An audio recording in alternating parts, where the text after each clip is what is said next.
Dan Devone, 2 of 3 for the Dubs, but does it really feel like this team's getting on a roll? They get GP2 back in the fold last night. Draymond on the way come Tuesday in Sacramento. But you look up, and this team's 8-9.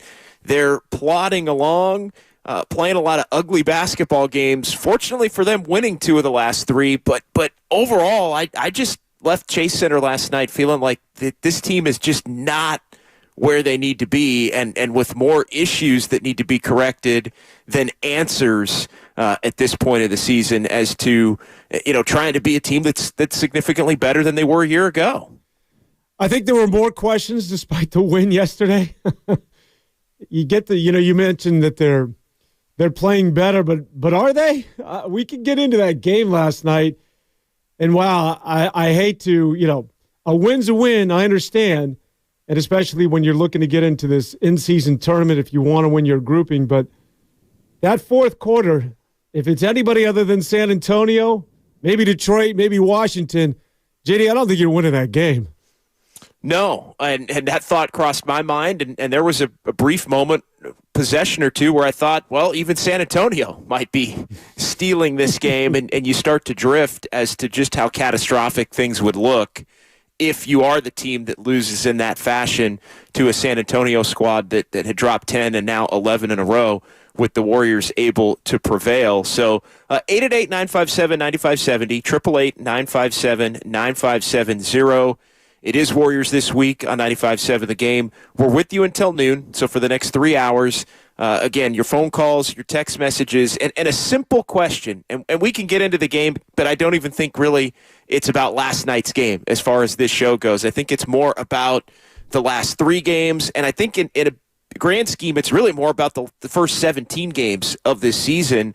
And the question that was popping through my mind last night, again, walking out of Chase Center, was, do you feel like at 8-9, it's like, is the season a disappointment to this point? And I think you have to say, given the way that the Warriors started at 6-2, and yeah, even though they won 2 out of 3, but you look at 8-9, that's what, 2-7 in the last 9, and it just not trending in the right direction, looking like as they play more of the league, like there are more potential issues that this team's going to have to fight through. And just, I think in the grand scheme of things, it just, yes, the league is better, and I think the Western Conference is better than it was a year ago, but it is so hard for this team to win any game against any team right now, and it just doesn't, in my mind, it bodes as alarming, not even at the quarter pole, but with the games after this little break going to come fast and furious again, as they always do in the NBA, and just,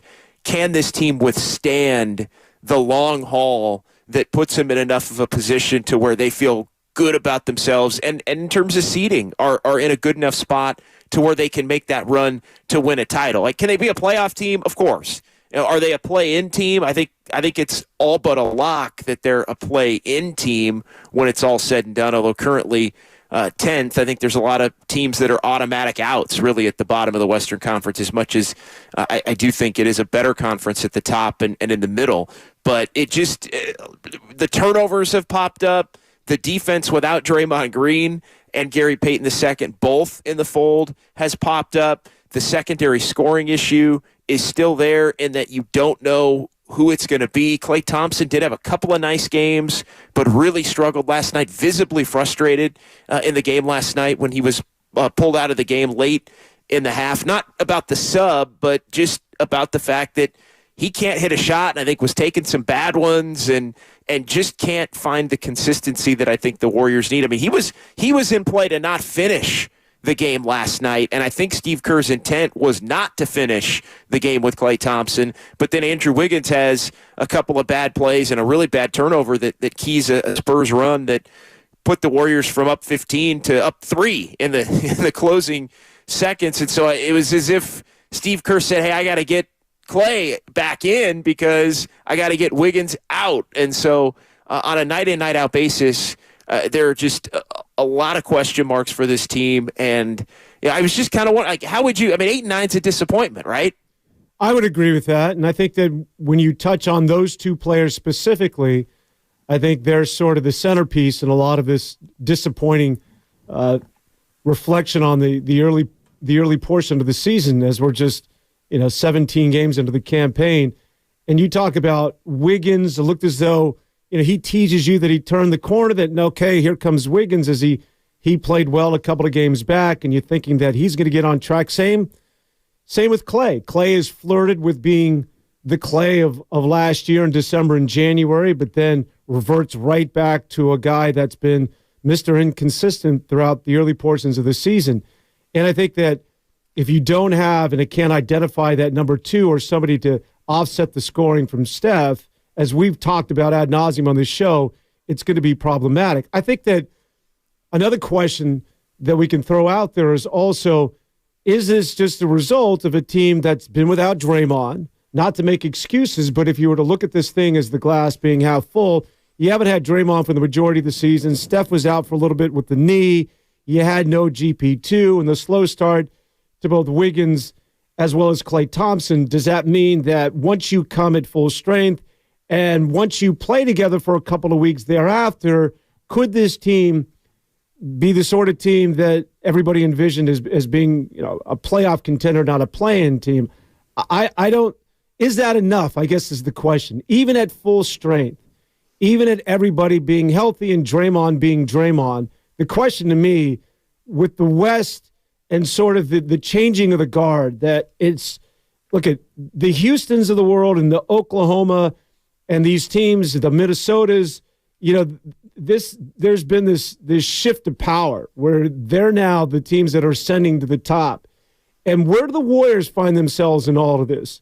And the Warriors, even at full strength, can they compete with teams that are younger and more athletic?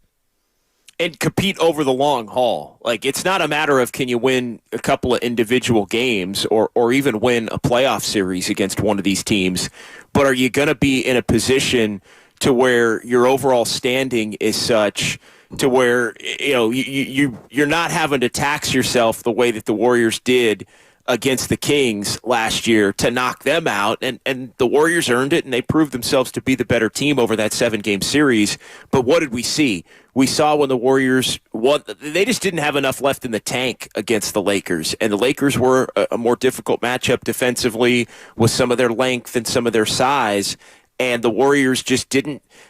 Sacramento, in some ways, they didn't beat the Warriors last year, but they helped to take out the Warriors because they took a pound of flesh in that 7-game series, even though the Warriors prevailed, and it made it easier for the Lakers to wipe them out in 6 games. When you looked at all of the difficulties shooting the basketball and just the struggles for the Warriors to find offense, I think that's been the biggest concern for me. I think a lot of the defensive stuff is no Draymond and no GP2.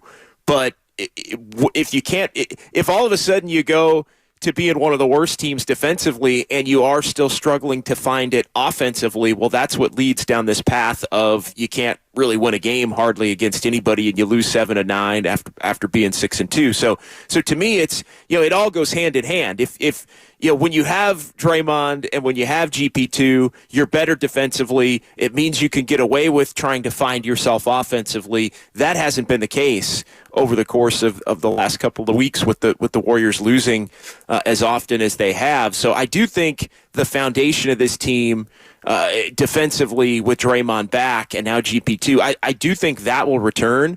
And so I'm less concerned about that, other than if you take those guys away, it may instantly go away again, as far as the dribble penetration and the rotations not being there and all of those things. There's just no resistance at the point of attack. They're all of a sudden they're fouling all the time now. All of a sudden teams are living at the free throw line. All of a sudden the drive and kick game for really any team is there into open threes, and not having Draymond be able to yell at everybody as far as where they need to be in defensive rotations and be that coach on the floor, I think has really been problematic. But I still think the inconsistencies of Klay Thompson and Andrew Wiggins, despite the fact that the overall bench numbers have been really good, this team's really not getting enough still consistently from the starters in terms of offense. And if they can't do that, I feel like, unfortunately, it's going to wind up in a similar position. I don't think we're there yet, and like the team hasn't started doing this yet, But I mentioned this off the top of the show last week, just the fact that if it does get to a point here where the Warriors drop a few and they fall 3-4 games under 500, you don't want to be middle of December, early January talking about April when you're a team that's going to have to fight like hell to get into it. Like, you don't want to be saying in January, oh, nobody's going to want to play us if we're the 6th seed, or nobody's going to play.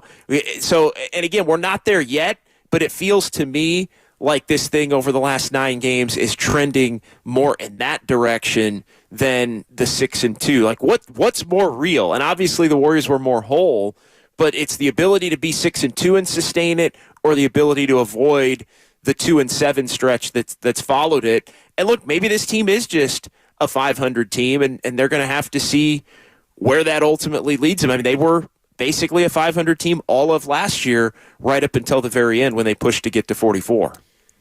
I think a lot of this just has to play out. We all have a tendency to overreact. It is 17 games in to an 82-game season, so we just – and it's difficult as fans, and this is certainly true for football and any sport, and it's certainly applicable to basketball, but you got to let things breathe. And I don't know, giving the Warriors the benefit of the doubt before I'm able to pass any sort of judgment as to, okay, this is who they are, and this is the sort of team that they're going to be going forward, and getting to the playoffs is realistic or unrealistic as far as being a top seed and or are you a play-in team. So this, with the return of everybody being healthy and assuming nobody goes out and you keep Steph and no CP3 isn't going down, and they play a couple of months and you get knee deep into the season and you begin to see the identity or the lack thereof of this basketball season, of this basketball team, you have a better idea of assessing just exactly who they are. So I'm holding out because I think Klay won't be, although you and I don't know how many more weeks we can continue to do the show and I say the exact same thing. I'm hoping that Klay can return to being Klay, and I'm assuming that Wiggins will get back to being Wiggs.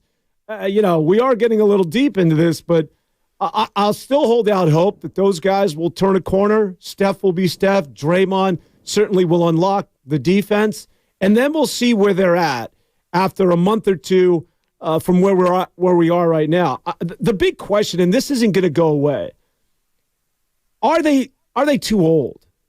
Is this just a matter of it's right in front of us and the king is naked, but whether it's because of the connective tissue they have to the community with 3 Hall of Famers, and now you add Chris Paul, that we just can't recognize what should be obvious to everybody, that your core is aging and all this athleticism, and we're talking about the upswing of the conference with the Minnesotas, the Sacramentos, and the OKCs of the world, and Houston you can throw in there, and that the Warriors are descending down that mountain simply because they're now a step and a half slower than everybody else.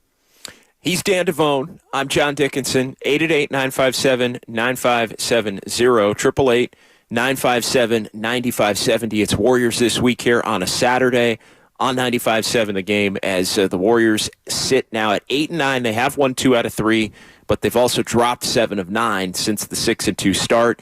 Nothing for the Warriors today. This last night's game ended really a 2-week stretch where the games were coming fast and furious with back-to-back, and then basically playing every other day for 2 weeks surrounding the holiday as well. Now, mostly at home through that stretch, and the Warriors are going to get on the road a little bit more here coming up, but it's short trips. It's at Sacramento, then you're coming home and playing the Clippers, and you go to L.A., play the Clippers. We'll see where the Warriors wind up as far as the in-season tournament goes, and they did stay alive as far as that goes last night, moving to 2-1 in the group play portion of things. Sacramento is sitting now at 3-0 in the group play, so they lead the Warriors group at 3-0. Then you've got Minnesota 2-1, Warriors 2-1. Warriors and Kings play in Sacramento on Tuesday. Minnesota plays Oklahoma City on Tuesday, and so it's all going to come down to the final day. Bottom line, if the Kings win on Tuesday, they win the group and move on. If the Warriors win, then they would either need Minnesota to lose to Oklahoma City, and that would put the Warriors as the winner of the group at 3-1.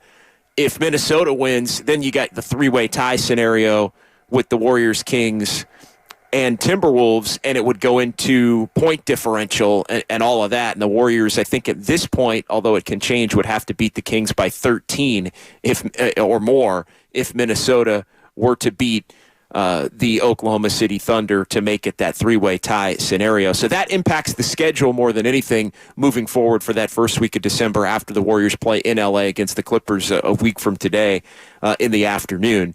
And so we'll see. Still a shot to get to Vegas, still a shot to make a run in the in-season tournament. The Warriors kept that alive. We know Golden State's played well this year against Sacramento, stealing the game back in November, the early part of November the 1st, at Chase, and then winning in more convincing fashion a week before that, game 2 of this season in Sacramento. So just a kind of general question on the board, 888-957-9570. It's just how you feeling about this Warriors team at 8-9, and do you think the 8-9 is a disappointment to start the season? I think it has to be considered a disappointment. Now, you could make the case, given the injuries and trying to figure out a new squad, new rotation, players in new roles, that they've held it together at 8-9. But again, the thing that I just keep coming back to is you were 6-2. You had an opportunity to be in the 10-5, 10-6 group. If you could just hold serve through this last couple of weeks, you had a ton of home games, and you let it slip. And so, yeah, this team might be better, and I think they've shown that they're probably going to be better significantly on the road. But if they can't back it up at home, then you become this just different version of a very similar team to what they were a year ago. And here's the thing we know. If they're what they were a year ago, they're not winning a title. Like, they're not winning a title if they are a different version of the same from what they were a year ago, Dan. Let me just put this to you. When we think about the beginning of this season, which I agree with you is a disappointment, just two things jump out at me. It's the turnovers. The 24 last night was ridiculous. 8 in the fourth quarter, which made that a one-possession game with the San Antonio Spurs team that came in as one of the worst losers of 10 in a row. It's the turnovers, but listen, the turnovers have always been there, right? That's just the way they play. If you're going to get out and run and sort of redefine the way we play basketball during this dynastic run, they've accepted the turnovers, but then there's that sort of happy balance. Well, we want to play Warrior basketball, but let's also control the ball and make sure that this doesn't get out of hand. It's something that they have to get their arms around each and every year. And also it's the lack of height, which is another thing. The fact that they don't have that conventional big, I think if you would, Steve Kerr would tell you, well, yeah, you could have, that was applied to us 2 years ago, and people said you don't have that big, you can't match up with the likes of Boston and company, but that works to their advantage when they want to expose the bigs defensively from other teams, or, if Looney is your big, you still have proper spacing, and he can't as much as he did earlier in his career, but he can still close out on guys. I would say this, JD, is that, yeah, that was true when you had peak Steph and peak Klay, although Steph is still Steph, but when you had guys that were younger again and more athletic, it was easier to overcome the 24 turnover nights. Like, you could still win games like that. You could still play that way, but that gap is so narrow now. And as far as a big, well, yeah, you can overcome bigs because we could do it with our athleticism. That was sort of the recipe or the template to win back in the day. Again, I look at this team now and I'm like, yeah, you don't have a big, but are you as athletic as you were just a short few years ago? Can you still win with a team that is clearly aging, that is lacking the consistency of that of someone like that, a Klay Thompson? Do the old rules still apply, where you can overcome and overcompensate the turnovers and the lack of a quote-unquote big man? Well, it comes down to the fact that they would speed the game up and they would force teams to try and keep up with them offensively, really. And they would get on these rolls where, they're switching everything defensively. The game is sped up. They're able to rebound and get out in transition. Their offense is flowing. And I think what we're seeing now is that the offense, the debate would always be, and Steve Kerr would always say, no, it's defense turning into offense. And it's Draymond really, quarterbacking everything and all the switching and teams can't. I always thought at times it was the offense leading to defense, and it was truly the chicken or the egg. Like, I thought, hey, the Warriors were so potent offensively when they sped the game up like that with their shooting and their skill that it would force teams to get in a game where they think they can keep up, but the reality is they couldn't. And the Warriors were always going to get a couple of stops, and it would just turn into this onslaught in favor of the Warriors, and it would swallow teams up. I mean, the Warriors would be in tie games that would turn into 20-point games. The Warriors would be down by 15, and then they'd be up by 10. Like, they would have these massive, massive runs because of their ability to play two-way basketball. But I always thought, to me, they're not potent enough offensively to be able to play smaller and really make teams pay in the ways that they used to make teams pay. Defensively, I do still think when it's the main group, with Draymond out there, and you pick who your fifth guy is going to be, and it's Steph and Klay and Andrew Wiggins. Like, I still think defensively, if Peyton maybe is the fifth guy, I think they do have enough to slow some teams down. But again, for me, the question mark is really more about the offense as opposed to the defense. Offense is what got them beat in the playoffs. Offense is in large part how you win regular season games, because nobody really plays consistent defense in the regular season. Can you win some of these games where you're efficient enough offensively to beat a lot of these teams that are just content to go through the motions and try to outscore you? And look, the Warriors don't have Steph Curry and Kevin Durant anymore. Like, that's like the days of just having that fail safe of no matter what's going on in the game, you're always going to make some kind of a run because you have two of the top three players maybe in the league at that point playing for your squad. I mean, those days are over. So you got to be a little bit more efficient. You got to have more consistency with the turnovers, better shot selection, those kinds of things. And that, I think, is where the inconsistencies lie for this team. So you mentioned, so Draymond KD obviously isn't there. So where then does the scoring come from when you look at the team as they're currently comprised? Well, it has to come from obviously Steph, although nobody's talking about him. I'm including, you're not either. Yeah, Steph is Steph. Yeah, Steph has been every box checked. He hit 7 threes last night, goes for 35 points. He's still playing every bit at the level he has. It's got to be Klay Thompson and Andrew Wiggins, because I think you could make the case, Dan, that you look at the bench, and while it hasn't, there haven't been these eye-popping numbers, although Dario Saric has gone 20-20-20 in the 3 in-season tournament games. How about that for Saric has ramped his game up in the in-season tournament. But as much as you could argue he's been their second best player offensively. And if I was to tell you that if I was to tell you that at the beginning of the season that 17 games in, Saric is going to be your second best player. That would speak volumes. That'd be great because Saric was a great find, but it'd also be like, whoa, that's a head scratcher. You'd like it, and he has offensively been a steal, but it also tells you that something's up with Wiggins and something's up with Klay Thompson. Bench aside, because I think even Jonathan Kaminga at times is you don't always know where you're going to get it. But the Warriors have gotten enough from the bench, so and they've gotten enough from Steph. Like, overall, like, I think if you put individual games and the collective bench in a box and you say, are you getting enough? Like, the Warriors are getting enough. They're outscoring opposing benches in 15 to 17 games to begin the season. So, like, that part of it is, I'm not blaming anybody on the bench. Could they be more consistent? Could there be a easier delineation as to, the players that should be playing every single night, as Steve Kerr mentioned on our air earlier in the week? Sure. But to me, it comes down to Andrew Wiggins and Klay Thompson. Like, that's where the Warriors are not getting enough consistent offensive production to be in the position they need to be in to win a lot of these games and overcome a lot of these areas in which they're deficient otherwise, as far as the athleticism and at times the defense and to your point, even the size. So with that being said, and I agree with you, it is obviously Wiggins and it's Klay Thompson.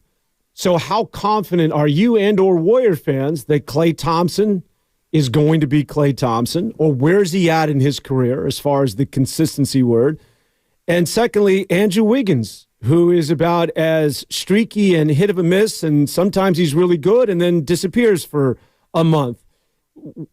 So if it's relying on those two, you have Steph, and should Steph suffer an injury, I mean, I have no idea what you're going to do, but you have Steph being Steph. But then if it comes down to those two specifically, what's the level of concern and or confidence or the lack thereof when you're talking about Klay Thompson and Andrew Wiggins knowing their recent history?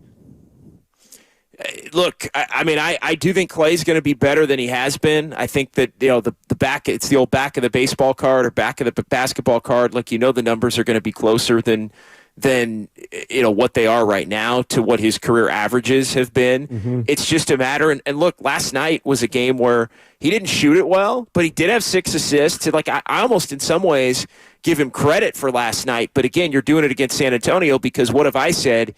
You can't win. Or the Warriors have a real difficult time winning when Klay plays awful. I don't think Klay played awful last night, top to bottom. I don't think he shot it well. I think he took some bad ones. 3 of 11 certainly isn't good. 0 of 4 from 2-point range certainly isn't great. But it was a 3 of 11.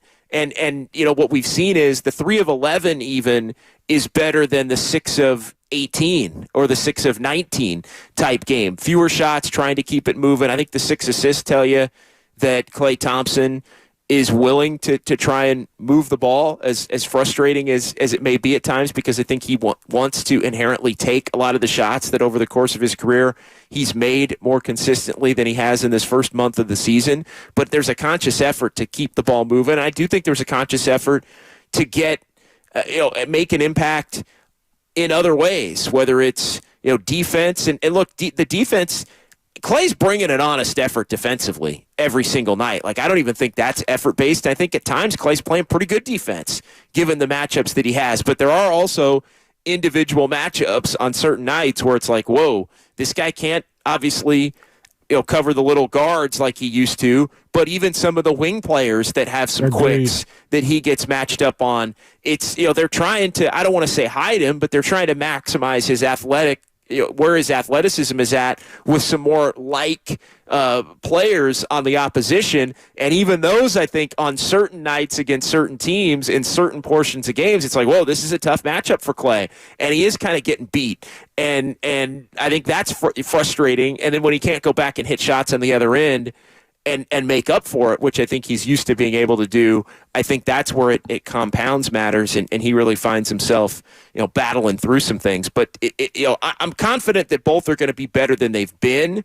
But is that going to be good enough in the context of an 82-game season to get where you need to be, to where you feel good about this team being able to make a run in the postseason, which is what it's all about. All right, 888-957-9570. We'll get to Alex in San Francisco coming back. We'll get to some text messages on the Comcast Business text line as we are off and rolling. It's Warriors this week on a Saturday. It's JD and Devone here on 95.7 The Game. Hi, this is Stephanie from Safeway with great news. Now through November 28th, earn 2 times rewards points when you purchase participating items with Safeway for You. Download your exclusive digital coupon in the Safeway for You app and start.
on the phone line there, Dan?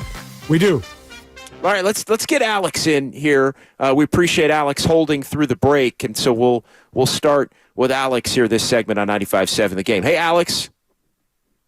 Hey, how you doing? Good. Hey, okay. Hey, this is what I wanted to say. Hey, the Warriors are where they at because of Klay Thompson and Kaminga. They're trying to do too much while we got Stephen Curry creating for others, playing within the offense. They're not playing within the offense.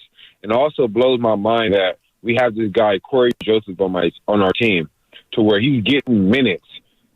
Like, who is Corey Joseph getting minutes? We should have picked up, what's his name, Rudy Gay for those minutes. And if we would have picked up Rudy Gay, we would have been far before 8 and 9, if he asks me. And then also, this Corey Joseph, he getting these minutes. Why are we not putting Santos in? Why is Santos not being developed? It's just.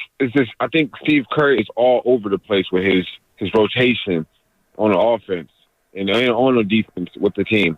What do you guys think about that? Shit. All right, thanks for the call, Alex. A lot to chew on. One, Corey Joseph is a point guard, and Guy Santos is basically a 4. And Rudy Gay was in camp and didn't earn a spot on the team. Rudy Gay looked done in training camp. And I think the Warriors wanted to give that spot to Rudy Gay, but he didn't have it in the tank. And so, I don't know, maybe Alex is running material there, but I don't think Rudy Gay being on this team, one, I don't think he'd be playing a lot. And two, he wouldn't be having any impact on turning an 8 and 9 team into a 10 and 7 team or an 11 and 6 team or anything like that. And look, Corey Joseph, he didn't play last night. He's barely played. The only time he's played has been when Steph was out, and you need a backup point guard.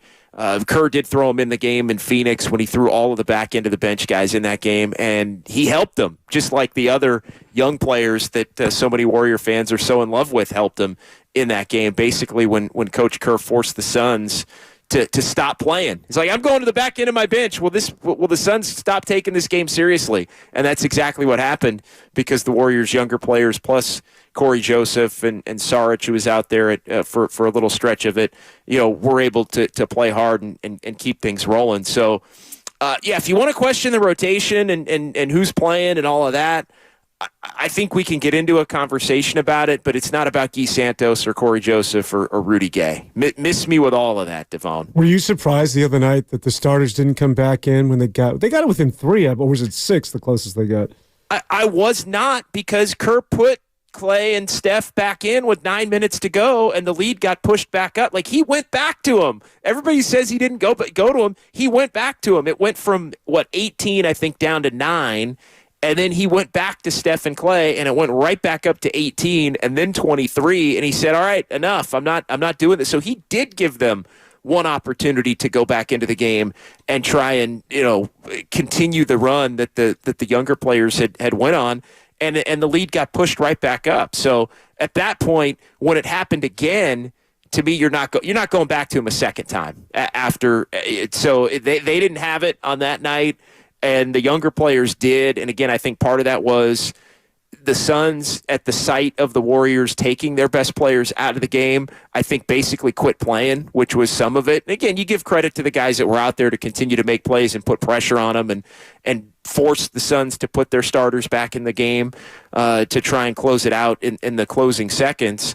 Really kind of like last night's game in a sense, right? It was, you get the Spurs forcing the Warriors into an uncomfortable position, even though the Warriors were basically in control for the entirety of the fourth quarter. So as far as that, I mean, I wasn't surprised, only because I looked at it as, he put Steph and Klay back in the game, and then Steph and Klay were part of the group that let the lead get all the way back up to 18 to 20. And so at that point, you're like, okay, these guys don't have it. I'll go back to those other guys, and those other guys, to their credit, kept fighting and got back into the game a second time. Yeah, I thought it was a cool move on the part of Steve Kerr to let these. He essentially was saying, "Look, you guys brought us into this thing. Close the deal," and just putting it in their hands was. I liked it. I liked him trying to see and develop these kids, because this is really what it is that you're doing over the long haul of the season. Is all right. You got us within striking distance. Let's see if you can take us home. I had no issue with it. No, and that's when you do it. That's when everybody says development. Development is not plugging a young player right into the middle of the rotation. When maybe that player hasn't earned that opportunity to this point, and just saying you're going to give him minutes just to give him minutes. In the context of everything else that the Warriors are trying to do. But yeah, again, you want to get into the rotation, that's fine.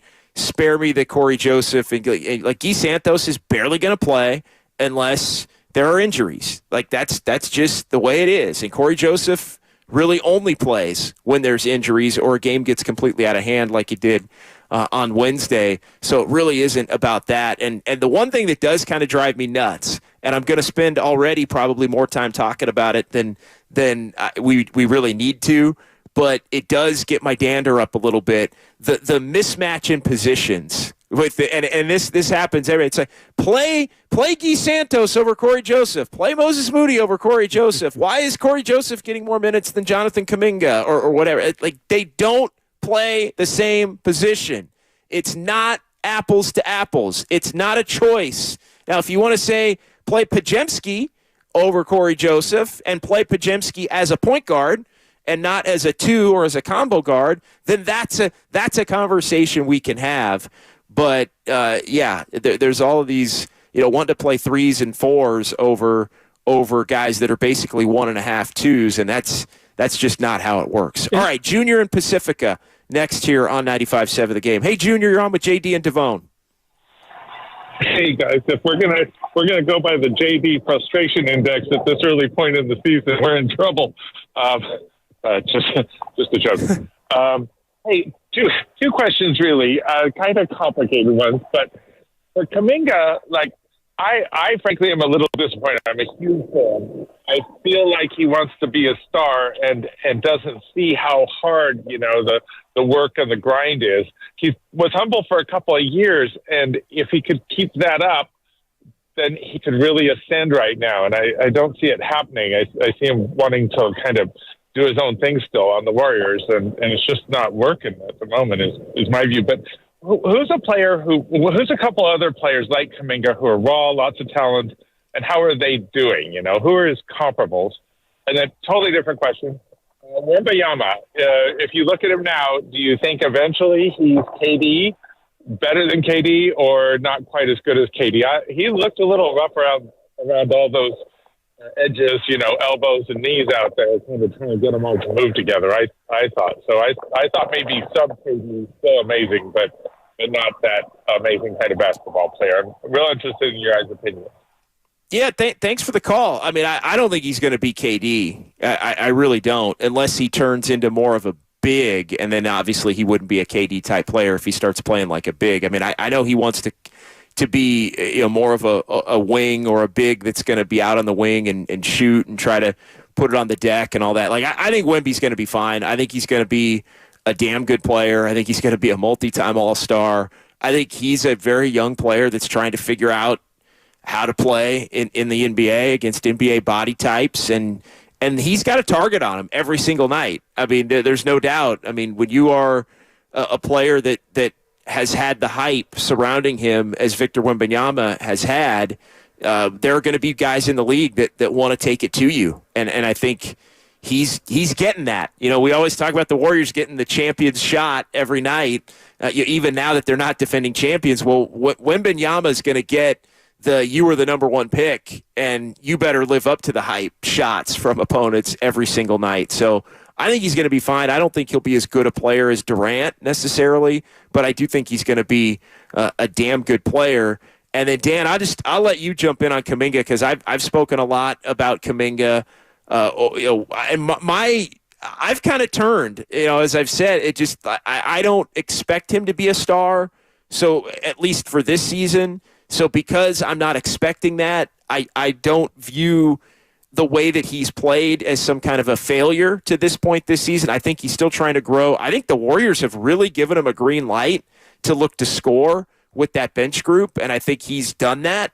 He's looked to score at times without regular success. He did help him in the fourth quarter with 11 of his 12 points, and the Warriors needed all those points. But To me, the question on Kaminga remains the same, and that is, can he prove himself to be a consistent role player on this team, which helps them try to win an NBA championship? And to that end, I will say I think he's been a little disappointing because he hasn't been consistent. He's helped them about half the time, maybe a little less than half the time, and he hasn't really helped them probably, I don't know, it's probably 55-45, something like that, in terms of when he hasn't been able to fill that void versus when he has.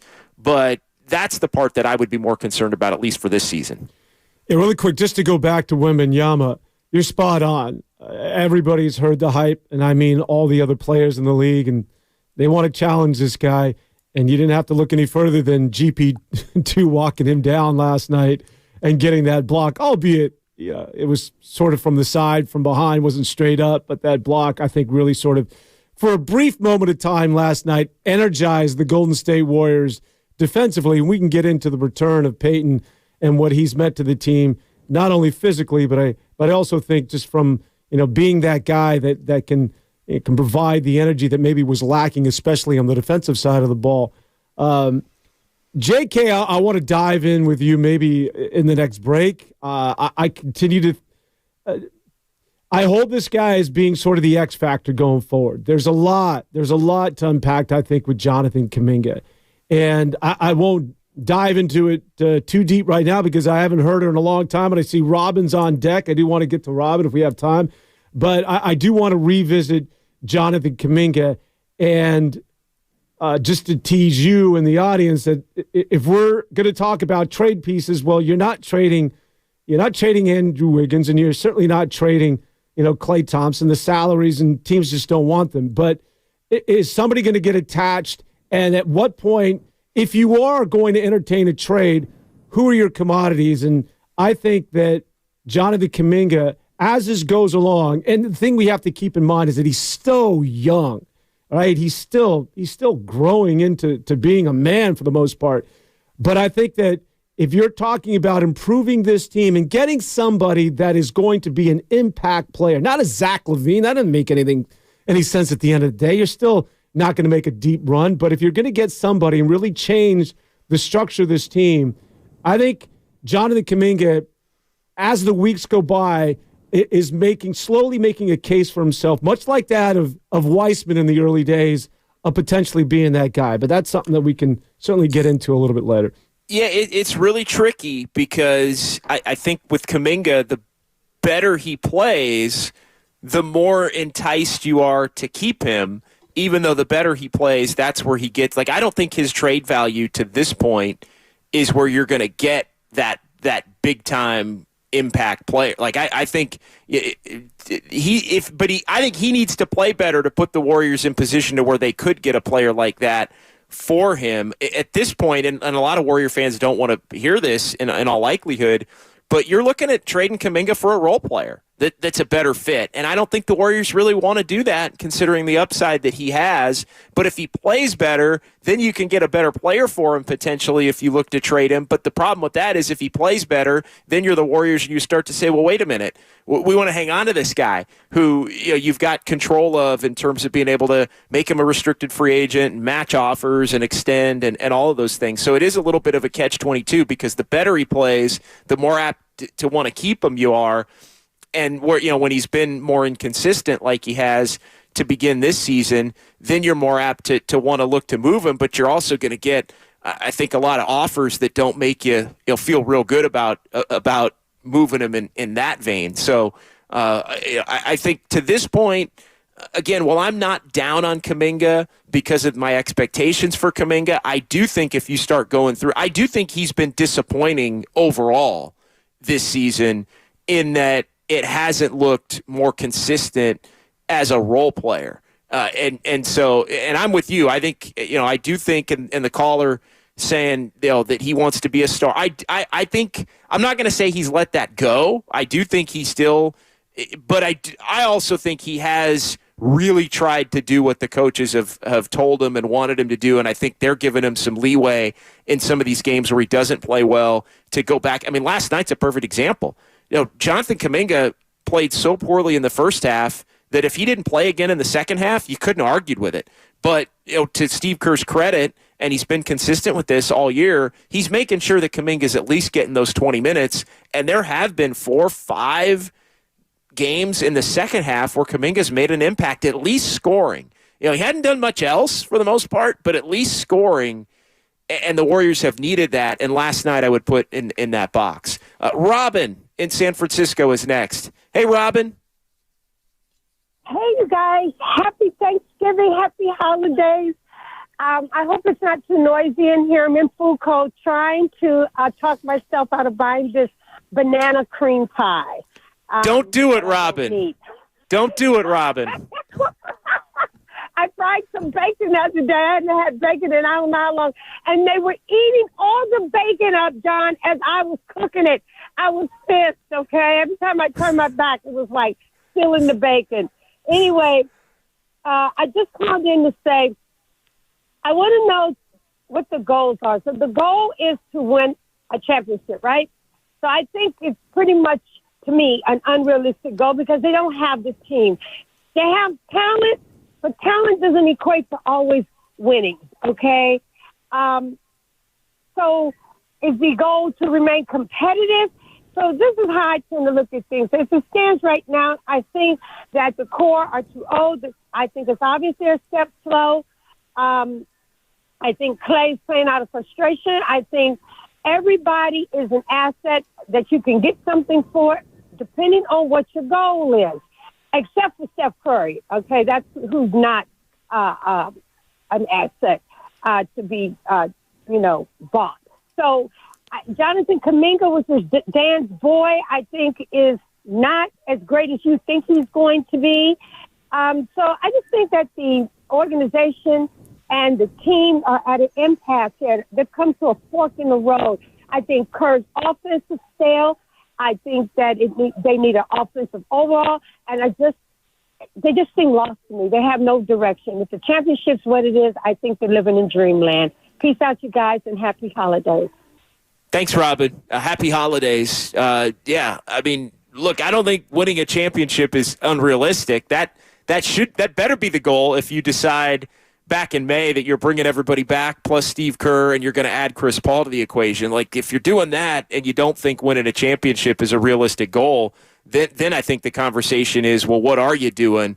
So I have no problem with that being the goal. Whether the reality meets the road as far as their ability to actually be a contender, that part remains to be seen. And it really has been a tale of two teams. You got the 6-2 start. You've got the 2-7 since. It all adds up to 8-9. There's reasons surrounding the poor stretch with injuries and suspensions and all of that. So there are reasons that we can get into as far as why things aren't maybe where they were at the beginning of the year. But again, the thing that I keep coming back to is you can't be this team that's just 500, 500, 500, 500 all year, and then by the end of the year you're saying, well, if we can sneak in and be the 6th seed again, because that's last year. And yes, I think this team is better than last year when they're whole. But are they going to be whole consistently enough to have even the record that they did last year in a Western Conference that I think is better? That's the question. Just to get back to Jonathan Kaminga, and Robin mentioned how I was so in on JK, and I was. And just to revisit, and we can we can move on off of this, but the trade piece, the reason why it's trending that way to me, it's not so much of his play. That's certainly, that's a big part of it. But at some point, as the relationship goes forward between him and Steve Kerr, you begin to see that maybe culturally he's not a fit. Now, look, am I talking out of bounds? Potentially. But I felt last week was really sort of revealing, that the unveiling that they had a talking to with him. And Steve Kerr specifically said how, I don't know if, he's one of those pouters when he mentioned that in the post-game comments, if he was indirectly talking about Jonathan Kaminga, but immediately told me that, okay, something's amiss here and it's more than basketball. Going back to last year, I would get on the air, JD, and I would go after Jordan Poole at the height of his popularity. And I would say, and Robin used to call in and just hammer me, I would say, do not be surprised if this guy gets moved to the offseason. And people just said, you're out of your mind. He was the second leading scorer. And it wasn't so much that he was scoring the basketball, but I just said culturally he doesn't fit because he didn't play defense. He turns the ball over, and I think there's just something amiss in terms of the personality and the way the Warriors do things, and it doesn't all result from the punch with Draymond Green. And again, it's very early with Jonathan Kaminga, but I saw him come off the floor, and this is after we had a meeting with Jonathan Kaminga, and even Jonathan Kaminga said, I've talked to players, and I need to change things. After that discussion, the first game was against Phoenix, and I saw him walk off the floor, and it was a deliberate, pouting sort of, I'm going to take my time to the bench because I don't think I should be coming out of this game. And I'm beginning to recognize that when Steve Kerr makes these decisions, it's based on that as much as anything else. I think Steve Kerr and management have always, maybe more than other teams, put an emphasis on whether this guy fits into what it is that we're doing. Can he play with Steph? Is he a Steph type of guy? A cheerleader, a guy who's joyful, enjoys the game? You can recognize that. Say what you will about Podziemski or Trace Jackson, but you can see that is in their DNA.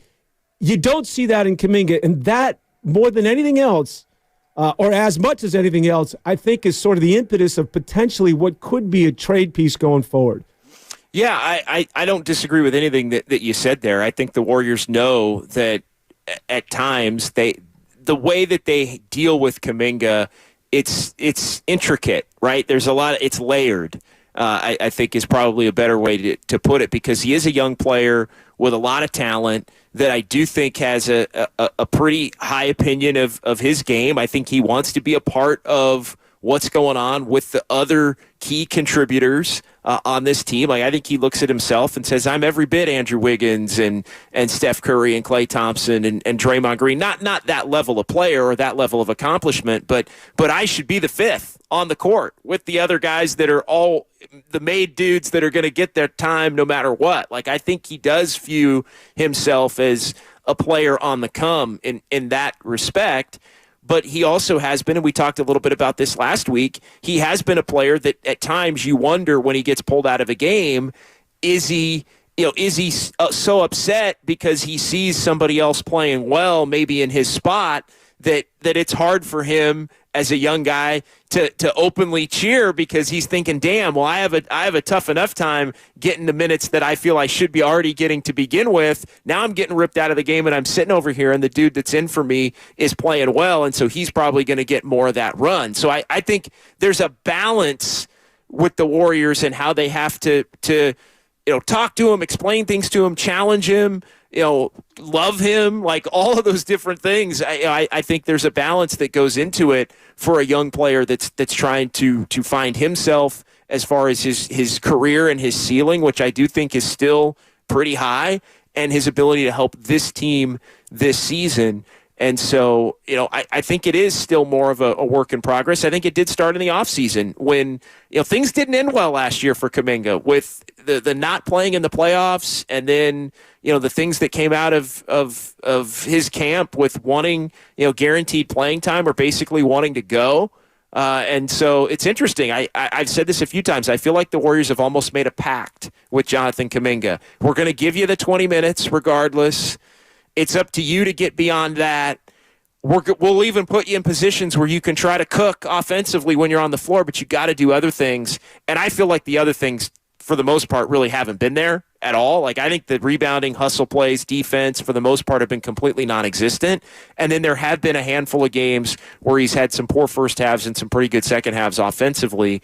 So top to bottom, I think it probably goes in the slightly disappointing category this year, but I'm not looking at it as far as I never thought there was going to be this massive third-year leap where he's a borderline all-star and he's the second or third best player on the team, helping to take up for maybe others who are on a little bit of a decline. But it's a long season, and he is without a doubt a talented kid. All right, overdue to pause here. He's Devone. I'm JD. 888-957-9570. 1 hour in the books. 2 to come here. 95.7 The Game. This holiday season, spread the joy to family and friends by filling your hopper with Kingsford Hardwood Pellets. Kingsford Hardwood Pellets delivers excellent performance in any pellet grill and adds an authentic wood-fired flavor to your holiday meals. From favorites like prime rib.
But it was one of, I call it a zero upside game. And I was mentioning this on Warriors Live and then after the game on Warriors Wrap Up. It's a zero upside game in that you have to win it. If you don't win it for any reason, it's catastrophic. Could you imagine the conversations we'd be having today if the Warriors had not won last night against San Antonio and we're sitting here at 7-10? But at the same time, if you win it and you don't blow the team out and click on all cylinders, nobody really wants to give you credit for the win, even though you got the win. And so there's just no upside to it. There's nothing to gain other than you have to go out and play the game and get the job done. The Warriors did do that to their credit, but we find ourselves here now with really, I think, 2 of those 3 this week kind of looking around like, okay, well, 8-9's better than 6-11, but is anything really changing as far as the way this team has played the last couple of weeks? And by not blowing them out, they may have cost themselves potentially winning the grouping of the season tournament, right? How about Steve Kerr last night saying that he was telling the team in the huddle during the timeout, keep your foot on the gas. We need to try and pad some points here. That one surprised me when he was asked about it. I would have thought, Steve Kerr would have said, "No, we just need a win. We'll let the chips fall where they may." But, it did. The win does keep them alive as far as the in-season tournament goes, but it makes their path more difficult unless they get a little bit of help from OKC and knocking off Minnesota. Of course, the Warriors are going to have to win in Sacramento and beat the Kings for a third time this season to make that stand up. Despite the win, that fourth quarter was about as poor as they've played all year long. That should have been a loss. And if they're playing anybody again, aside from San Antonio, Detroit, or Washington, they get smoked. There's no way you can turn the ball over 8 times in a fourth quarter. And there was a rash of turnovers that were back to back to back, and it was so noticeable. And what you attribute that to, I have no idea. And what's interesting, JD, is the illegal screens. They've got to, I don't know, is there a statistic on this? They've got to lead the league in illegal picks. Like, what's going on with that? It's sort of head-scratching, but the turnovers, which I think led to something like 12 points unanswered for that for San Antonio. Well, they were up 15 with about 2.5 minutes left, and seemingly the game was in control. And then, it ends up going from 15 down to 3 with about 18 seconds left. And you're thinking, are these guys gonna blow this thing? And I know as far as the screens, just a quick point on that. That would be one thing that I think every team for years, when they put in their requests to the league and send in video and hey, you missed this call, keep an eye on that. We want you. Every team does this. So keep an eye on this. This guy does that. Those kinds of things. I think every team in the league for a decade, really since Steve Kerr took over and they started running the offense that they run now, it's been the Warriors. From the opponent, there's been a lot of chirping of they commit a ton of illegal screens. And so, the league may be cracking down a little bit more on it, the timing a little bit off on some of them, which is making them more illegal than maybe years past to where they're meeting the threshold to be called. But there have seemingly been a lot of them so far, and a lot of them lately during this losing skid. Oh, so you're saying other teams have made referees aware? Oh yeah, but again, I think they've been doing that for a decade. Yeah. It's just maybe the threshold has changed a little bit, and the league is trying to crack down, like things that the league would let go, subtleties. Because again, that's a very, you're a hooper. It's a subjective call. It really is. It's not. There could be 10 plays in a row where you could say that's an illegal screen, that's an illegal screen, that's an illegal screen, but it doesn't quite meet the threshold to where you're going to call it, right? Like every screen in some form or fashion could be considered illegal if you really wanted to go by the letter of the law on it. And so, again, it's like I said, it's a subjective kind of a thing. And so I think, depending upon the official, depending upon the emphasis, depending upon how much maybe a team has complained about it, I think all of those things do factor in when those calls are being made. You're talking about referees and the officiating. I'd like to just for a moment just revisit Scott Foster and Chris Paul, and first get your thoughts. And I had some, I have some things to add to that as well. But just sort of, generally speaking, the relationship between those two. What do you think? I mean, it's clearly. I think when Chris Paul says it's personal, I agree with him. I think it's gotten personal, and I think it's been there long before even Wednesday night. And I know that was the first time that Scott Foster had kicked Chris Paul out of a game, but the technicals have been there. I know there has been tracked, data about games involving Chris Paul with Scott Foster. Now, there was also games involving the Warriors and Scott Foster going back, I want to say the 15, 16, 17 or 16, 17, 18 era. Scott Foster was somebody that for whatever reason the Warriors had issues with, and there'd been a lot of technicals and back and forth and different things like that. But that all changed, ironically enough. I think it was Game 7 in Houston in the 18 Western Conference Finals when it was and that series.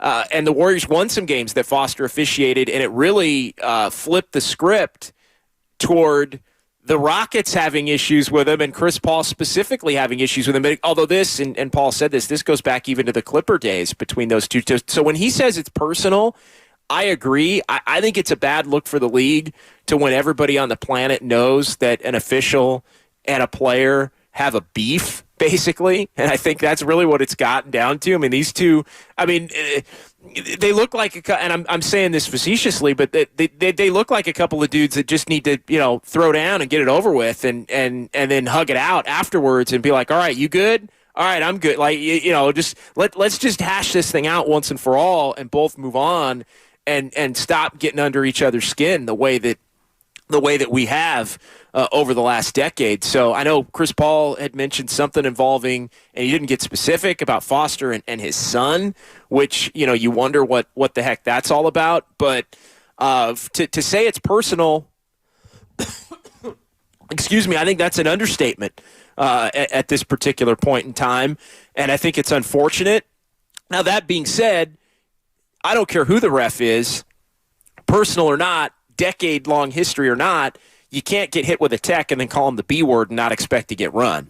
Like that in and of itself, in the instance Wednesday, I think, was pretty cut and dry. I think it's all too personal. And I'm just talking about NBA referees in general. I get it that the intimacy of the court, there's only 10 players, the ongoing conversations. I just think the entire relationship and the rapport between referees and players has to be revisited, redesigned, and the ongoing conversations during timeouts, during free throws, where you see players and referees having these conversations, explaining their fouls, or a player planting a seed or telling somebody to keep an eye on. Look, referees are humans just like everybody else, so you compromise your objectivity.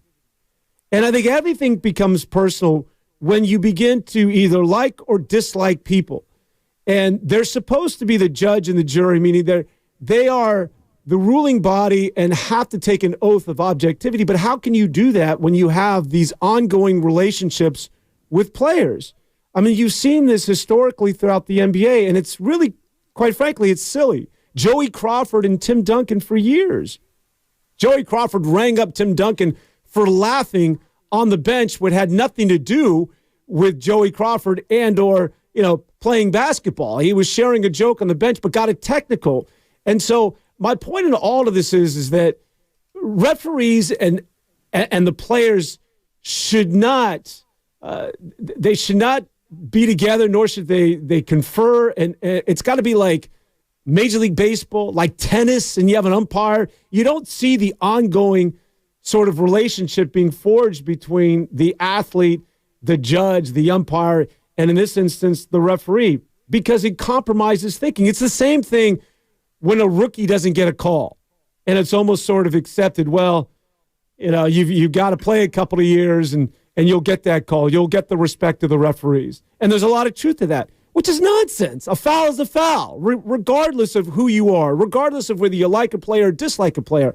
I just think all those relationships that are forged because of the ongoing sort of, discussions throughout the course of a game and players getting to know and or talking to a referee during free throws or what have you, what it does is that it provides the foundation for a referee, at the end of the day, deciding whether or not he likes or dislikes a player, and it impairs, their judgment and their, again, what should be their oath to objectivity.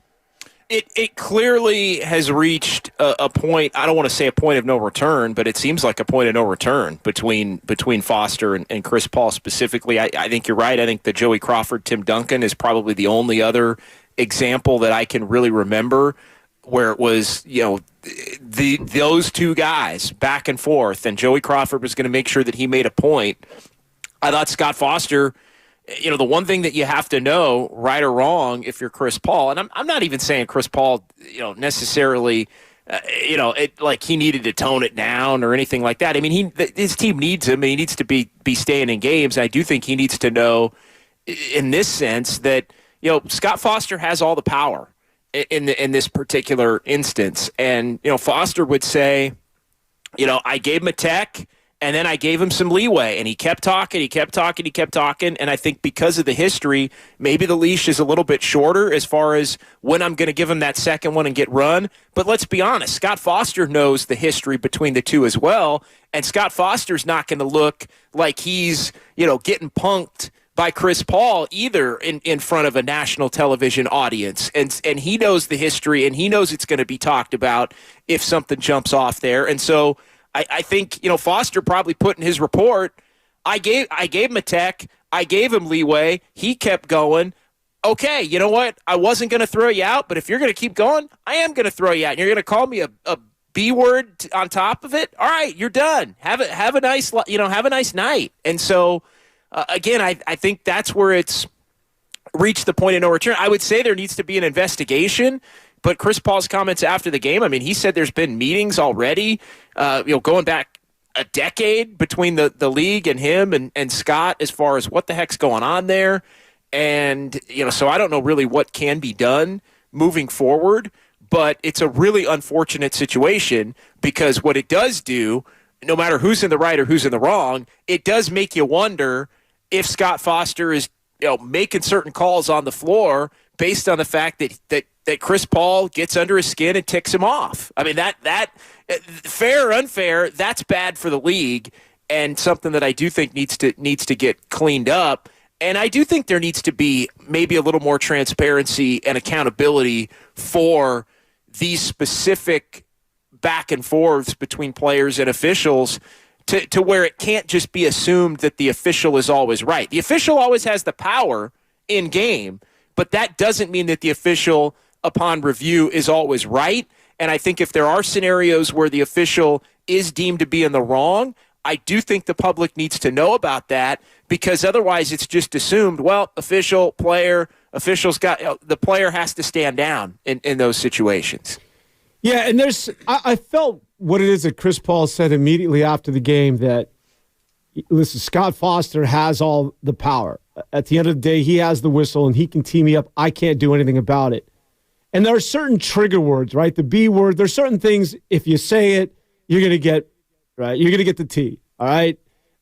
I saw it was KD threw the ball against the basket extension, and he immediately got a technical. There's certain things you cannot do, and you're going to get, you're going to get run. You're going to get a technical.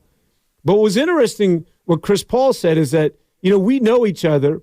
We were having a discussion about the foul call, right? And it got a little heated. And it's like you and I, if we got into a heated conversation that turns into a subtle argument, And I'm just making a point as Chris Paul, and maybe I'm making you look bad because, what it is that you said is not right. We're going back and forth. And then all of a sudden, you just tee me up simply because you're frustrated of what it is that I had to say in the midst of this argument or heated discussion between the two of us. I didn't say anything. I didn't necessarily cross that threshold would typically get somebody teed up, but simply because, I got my point across and you don't like it, you teed me up and I can't tee you up. So in that regard, it's sort of unfair as well. Yeah, I think all of that is worth being thrown into the discussion. At the end of the day, it is something, though, that moving forward in those games that the Warriors are going to have to be cognizant of and that Chris Paul's going to have to be cognizant of.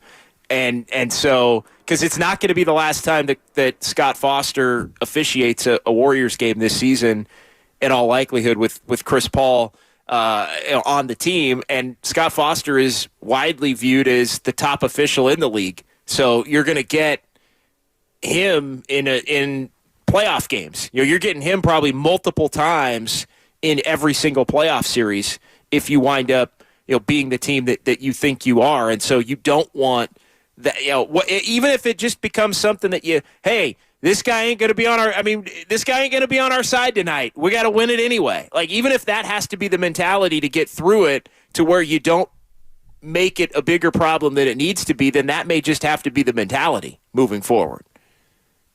It's got to stop. And just to my earlier point that none of this should get to the point where it's personal. I just think that referees need to remove themselves from that equation, that don't develop these relationships with players, that a call should be a call, whether you're a rookie or whether you've been in the league for the last 10 years. That objectivity has been compromised when it comes to NBA referees. You don't see umpires in a baseball game having an ongoing conversation with players and developing relationships. I mean, sometimes a home plate ump will talk to the catcher from time to time, and you certainly don't see it in football. But in basketball, and I get it because of the proximity and things are so much more intimate, these relationships are forged. But again, it compromises, it alters their way of thinking as a referee.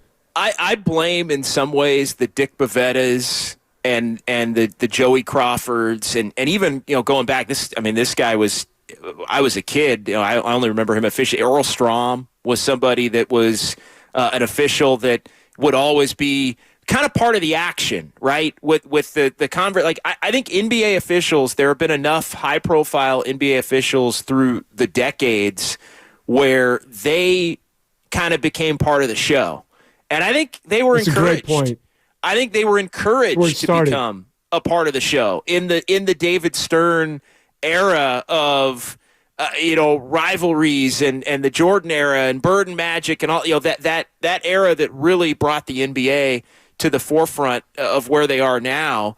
I think officials became part of the equation, and they started getting mic'd up. JD also, so I think what we're seeing now is a byproduct of a lot of those officials who became too much a part of the game, right? I mean, what's the old adage about officiating? You're doing the best job when nobody even knows you're there, right? And so I think it became less about that in part of the the great basketball that was being played in the 80s and then through the 90s. But the Dick Bavettas and everybody knew those guys then and who the hotheads were. And remember, Steve Javie was the young cat coming on the scene at one point that was teeing everybody up, and he was kind of known as being a hothead, and that became part of his personality, right? That became part of the game, was like, who's Steve Javie going to tee up tonight? And so I think in some ways the officials were allowed to become too much a part of the action, and I think that's carried through to today and all of the back and forth and yeah, I think the publicized back and forths between players on the free throw line and during stoppages in play and different things like that, and there became stereotypes and things about, oh, well, this player, this ref is got this player's back, and that that ref is not going to call this against that team. And it ran all the way into the early 2000s with the Donaghy scandal as well. And then David Stern would have nothing of any kind, like anybody that was ripping on an official, you were getting fined. You were getting told there's nothing to see here in a big-time strong, kind of a way. And so I think it even more empowered the officials to have their own kind of act, knowing that there weren't really going to be ramifications, as much as you always heard, well, there are ramifications behind the scenes, but they're never made public. And so I think I just think the decades and the OG refs that were a spectacle and always made a spectacle of themselves have kind of led to some of these issues that you see from time to time today. Yeah, and the chummy atmosphere of the referee and the players hamming it up with guys that they're familiar with. As if you're a rookie coming into this league and you don't know anybody, and you certainly don't know any of these refs, and we just talked about how the illegal screens and the picks are such a judgmental call, as are a lot of the majority of the calls in the NBA are so judgmental. Well, let's just say a referee who has a relationship with a veteran player, knows him, talks to him, checks in on his family, calls him by his nickname, and there's a judgmental call that can go either way. Who's going to get the benefit of the doubt? The rookie who has no previous relationship with this referee, and or the veteran who knows this guy? And again, it just gets back to referees, umpires, officiating in general. You've just got to be, if you're going to be that judge, just like that in a court of law, none of that can be compromised. All right, he's Dan Devone. I'm John Dickinson. We're halfway through here on a Saturday. Scott in Berkeley, Kurt in Oakland. We're coming to you right out of the chute. Also, Chris in San Jose. We'll go rapid fire on the phone calls here coming back in the next segment. Warriors sitting at 8 and 9. Good conversation about the officiating in this Scott Foster-Chris Paul feud, which just seemingly will never end. We'll get into it coming back here. Warriors this week on 95.7 The Game. Hey, folks. This is it. The best weekend of the year for buying a TV. Forget inflation, because now you've got deflation.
888-957-9570. Phone calls coming in just a moment as we try and get that camera adjusted for the folks watching us this morning on YouTube. The new studio, the cameras follow you around, Devone, and so when you walk out of the room, it's kind of funny. That camera wants to follow you during a break out of the room, and then it's not adjusting itself to come back to you, taking everybody inside baseball. There's Sterling Bennett. Hey, there's Devone. So, yeah, every time you walk out, that camera is taught to just follow you, and then it hasn't been kicking back. Kind of I know you're used to being on camera and done a lot of TV over the years, but that camera wants a little piece of you, Danny. Well, when I was on television and doing what I did during a break, I sure as hell didn't want that camera following me off camera. That's like some illicit behavior that goes on once I walk out of the studio. You don't want to see any of that. No, you definitely. Where was it? Where was it pointed at? It was just at your bag, I think, that was sitting there on the table. It was basically pointed toward because that door is behind you to your right.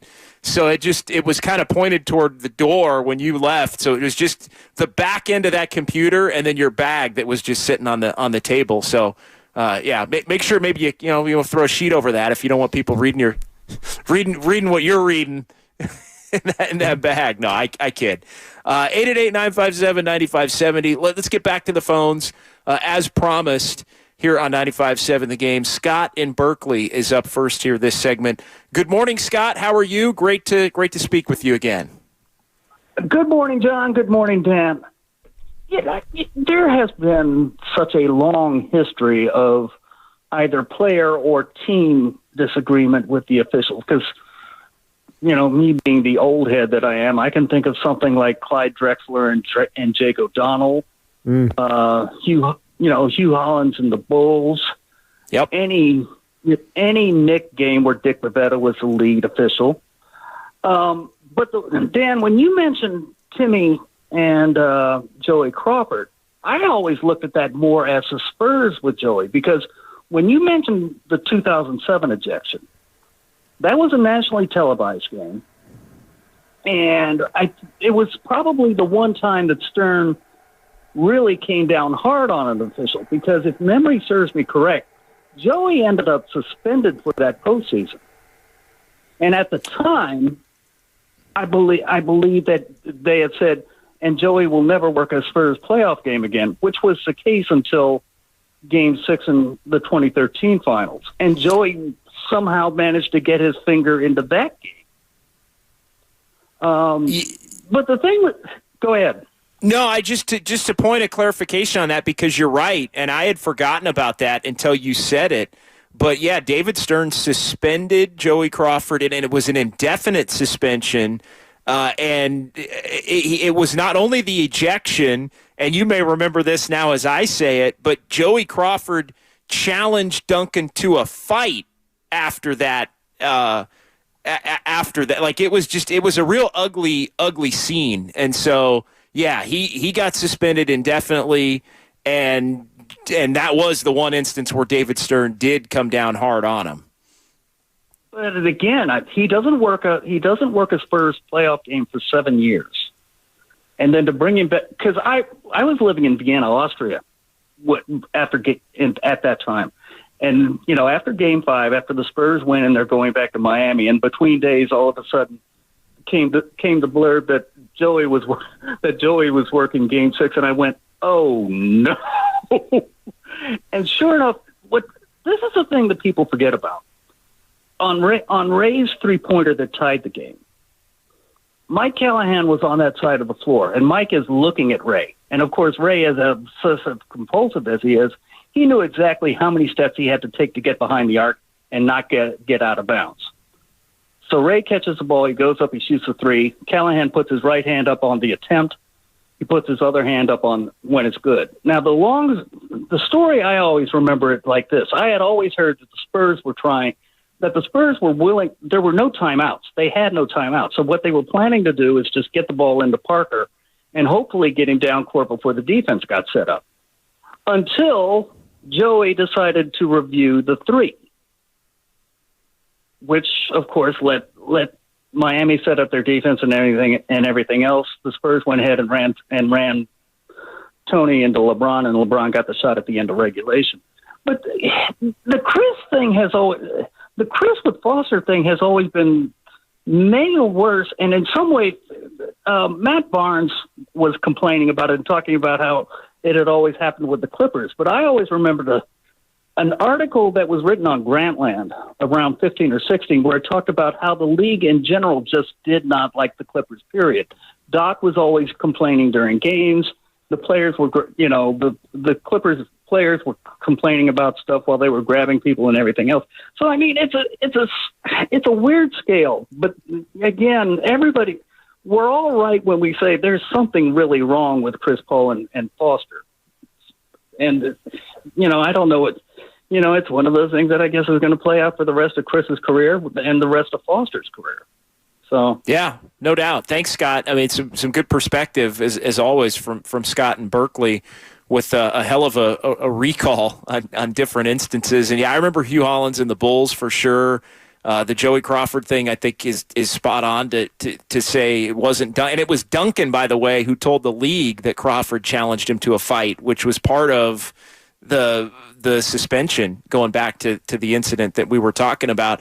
It's reached a point where it's gone too far, I think, and it did in that instance, and I think it already reached that point between Chris Paul and Scott Foster. To have things continue to go beyond that with what happened on Wednesday night, it's really, really, really unfortunate. Yeah, and we're all people at the end of the day, and so just like anything else, as you make and forge these relationships, there's people that you're going to like and you just simply dislike. And that's where things get problematic, because as a referee or as a judge or as an umpire, you have to rise above. So what the league has to do is somehow you have to address and eradicate the intimacy and the behavior between the referee and the NBA player. And I don't know how you go about doing that, but somehow culturally it can't be okay to just simply go up and have an ongoing conversation with the referee. And it doesn't have to get heated that leads to attack like Foster and Chris Paul the other night, but just stop. Just stop. I'm a referee. I'll be over here. I don't need to hear from you. And the whole intimacy just has to be eradicated from the sport, I think, in order to return to that objectivity I keep talking about. And more on just the Joey Crawford Duncan thing. It's interesting. I came across this article. It was Duncan got fined as well, right? He did get fined $25,000 in that incident. I came across this article. Jackie McMullen of ESPN at the time had an interview with Joey Crawford, and Joey Crawford explained to Jackie McMullen that David Stern, he referenced this a Don Nelson ejection from a game in 2003 in the Western Conference Finals where Crawford kicked Nelly out of a game, and the quote is unbelievable.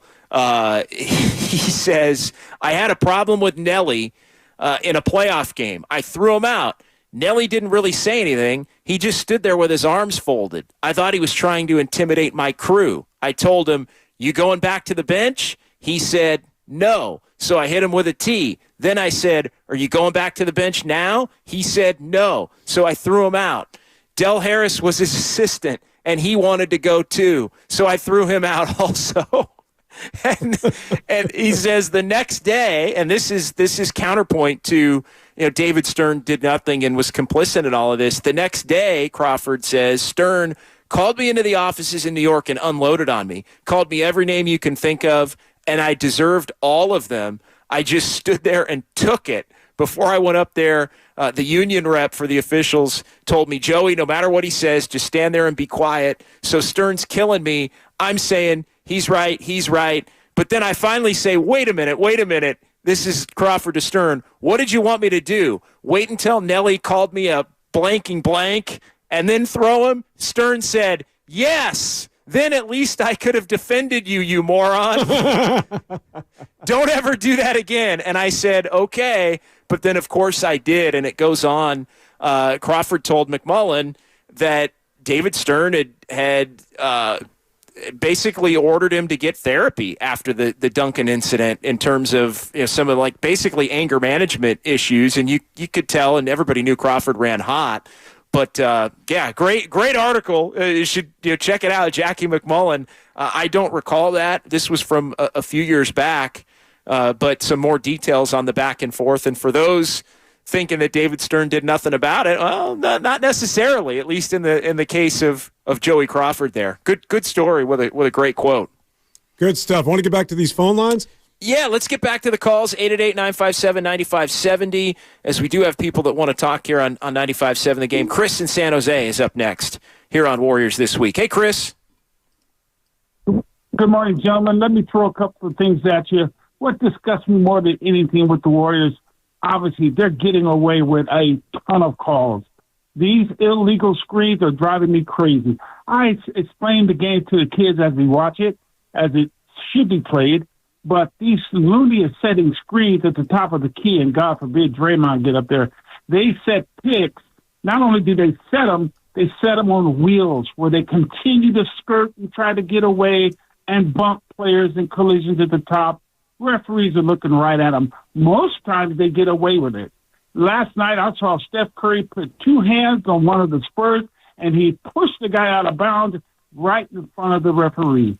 You remember Durant, when he stepped out of bounds, it took 3 steps in front of 2 referees, and they didn't call it. We can only scratch our heads as fans. Something's fishy. Looney gets these rebounds. If you look at him, he takes his hand and he pushes the opponent in the lower back very cleverly, because the officials can't see it. But they're pushing. They're not playing the game. They're not boxing out. They're just not playing the game right. Steph is chewing a mouthpiece with saliva, slinging all over the place. That's nasty. And then he falls down like a girl. Stop. All right, Chris. That's all right, Chris. That's enough. All right, Chris in San Jose. I was going to hang with Chris long enough to at least say, well, Chris, I got to ask you, who are you a fan of? Like, what are you a Kings fan? Are you a Lakers fan? Are you a LeBron fan? Like, who are you a fan of? Are you a Celtics fan? Like, I was saying, who are you a fan of? Because there was a hint of some fan bias there, but then you get into the personal attacks, and all right, that's enough. I was going to let it go, and we just comment on it, but he took it a little too far there. But the Warriors have been a team that the league has believed has been a habitual offender of committing a lot of illegal screens. Yeah, and you can buy into the conspiracy that, the Warriors, anytime you're on top, there's going to be the haters. They're going to want to knock you down, and a lot of people still feel that Steph doesn't get the number of calls that should go his way. I would just say that if you are doing this show in Sacramento, Chicago, Milwaukee, wherever, there's the same sort of sentimentality. It's almost collective that the referees were out to get us tonight. And I don't know that there's any sort of, there when it comes to the refs or anybody else having it in for a particular team.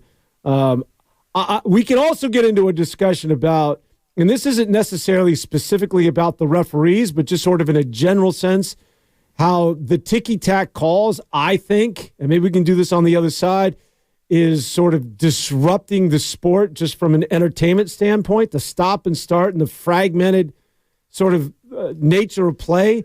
Well, that doesn't help the Warriors. I'll say that. And that's where the turnovers, I think, have hurt them. I think all the fouling has definitely hurt them. The defensive continuity and just the fabric of playing solid defense has been kind of thrown out the window, which leads to layups and open threes, but it also leads to a lot of fouls. And when the Warriors are not right defensively, they commit a ton of fouls. And we've seen that a lot more lately, which junks up the game. And it really, I think, impacts their ability to get into an offensive flow. So I think the two things run hand in hand, in addition to the turnovers leading to runouts and easy buckets and those kinds of things as well. So 888-957-9570. Let's keep it rolling on the phones. Daniel in Berkeley next here on Warriors This Week on 95.7 The Game. Hey, Daniel. Hi. Can you hear me? Hey, yeah, we got you loud and clear.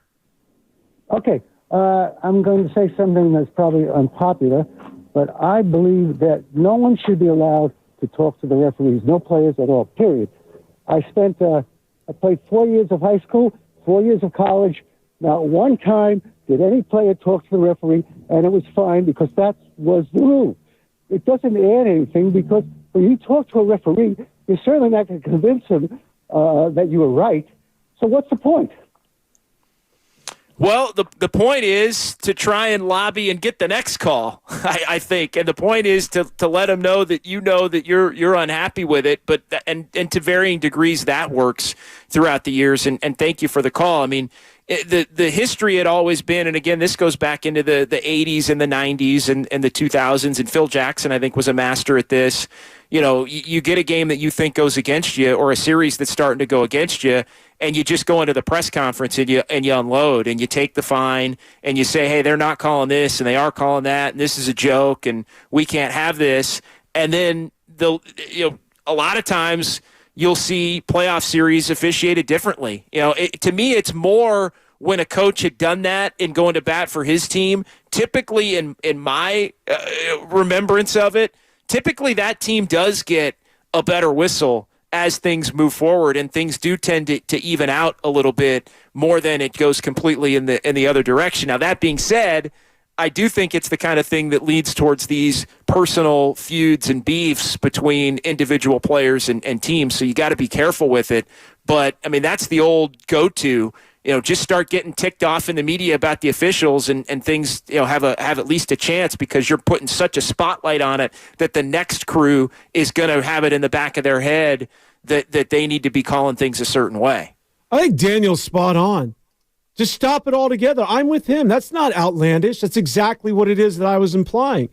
You don't see it in high school. You don't see it at the collegiate level. And it shouldn't change when you get to the NBA. If you stop where you just don't talk to referees, it's a call. That's it. I'm not having an ongoing conversation. I'm not going to let you influence me on the next call. Like the whole intimacy and the relationship between the player and the referee during the timeout, during the breaks, during free throws has to full stop. And that's how you'll eradicate and you can avoid the eyesores of the Joey Crawfords and the Tim Duncans and the Scott Fosters and the Chris Pauls. Stop the relationship altogether and stop allowing them to converse and to have these ongoing conversations. I'm with Daniel. That's the way this thing has to stop, is that no more. I don't talk to you. You don't talk to me. That's not the culture of basketball any longer going forward. Father Time in Napa, 888-957-9570. Hey, Father Time, you're on 95.7 The Game.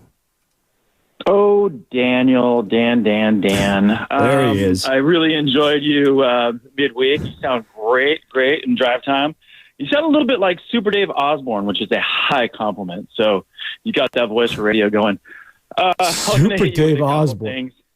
Yeah, look him up on Curb. He was incredible. Oh, I know the guy who get just crushed in some video and like he's jumping off a building and gets thrashed. I know who he is.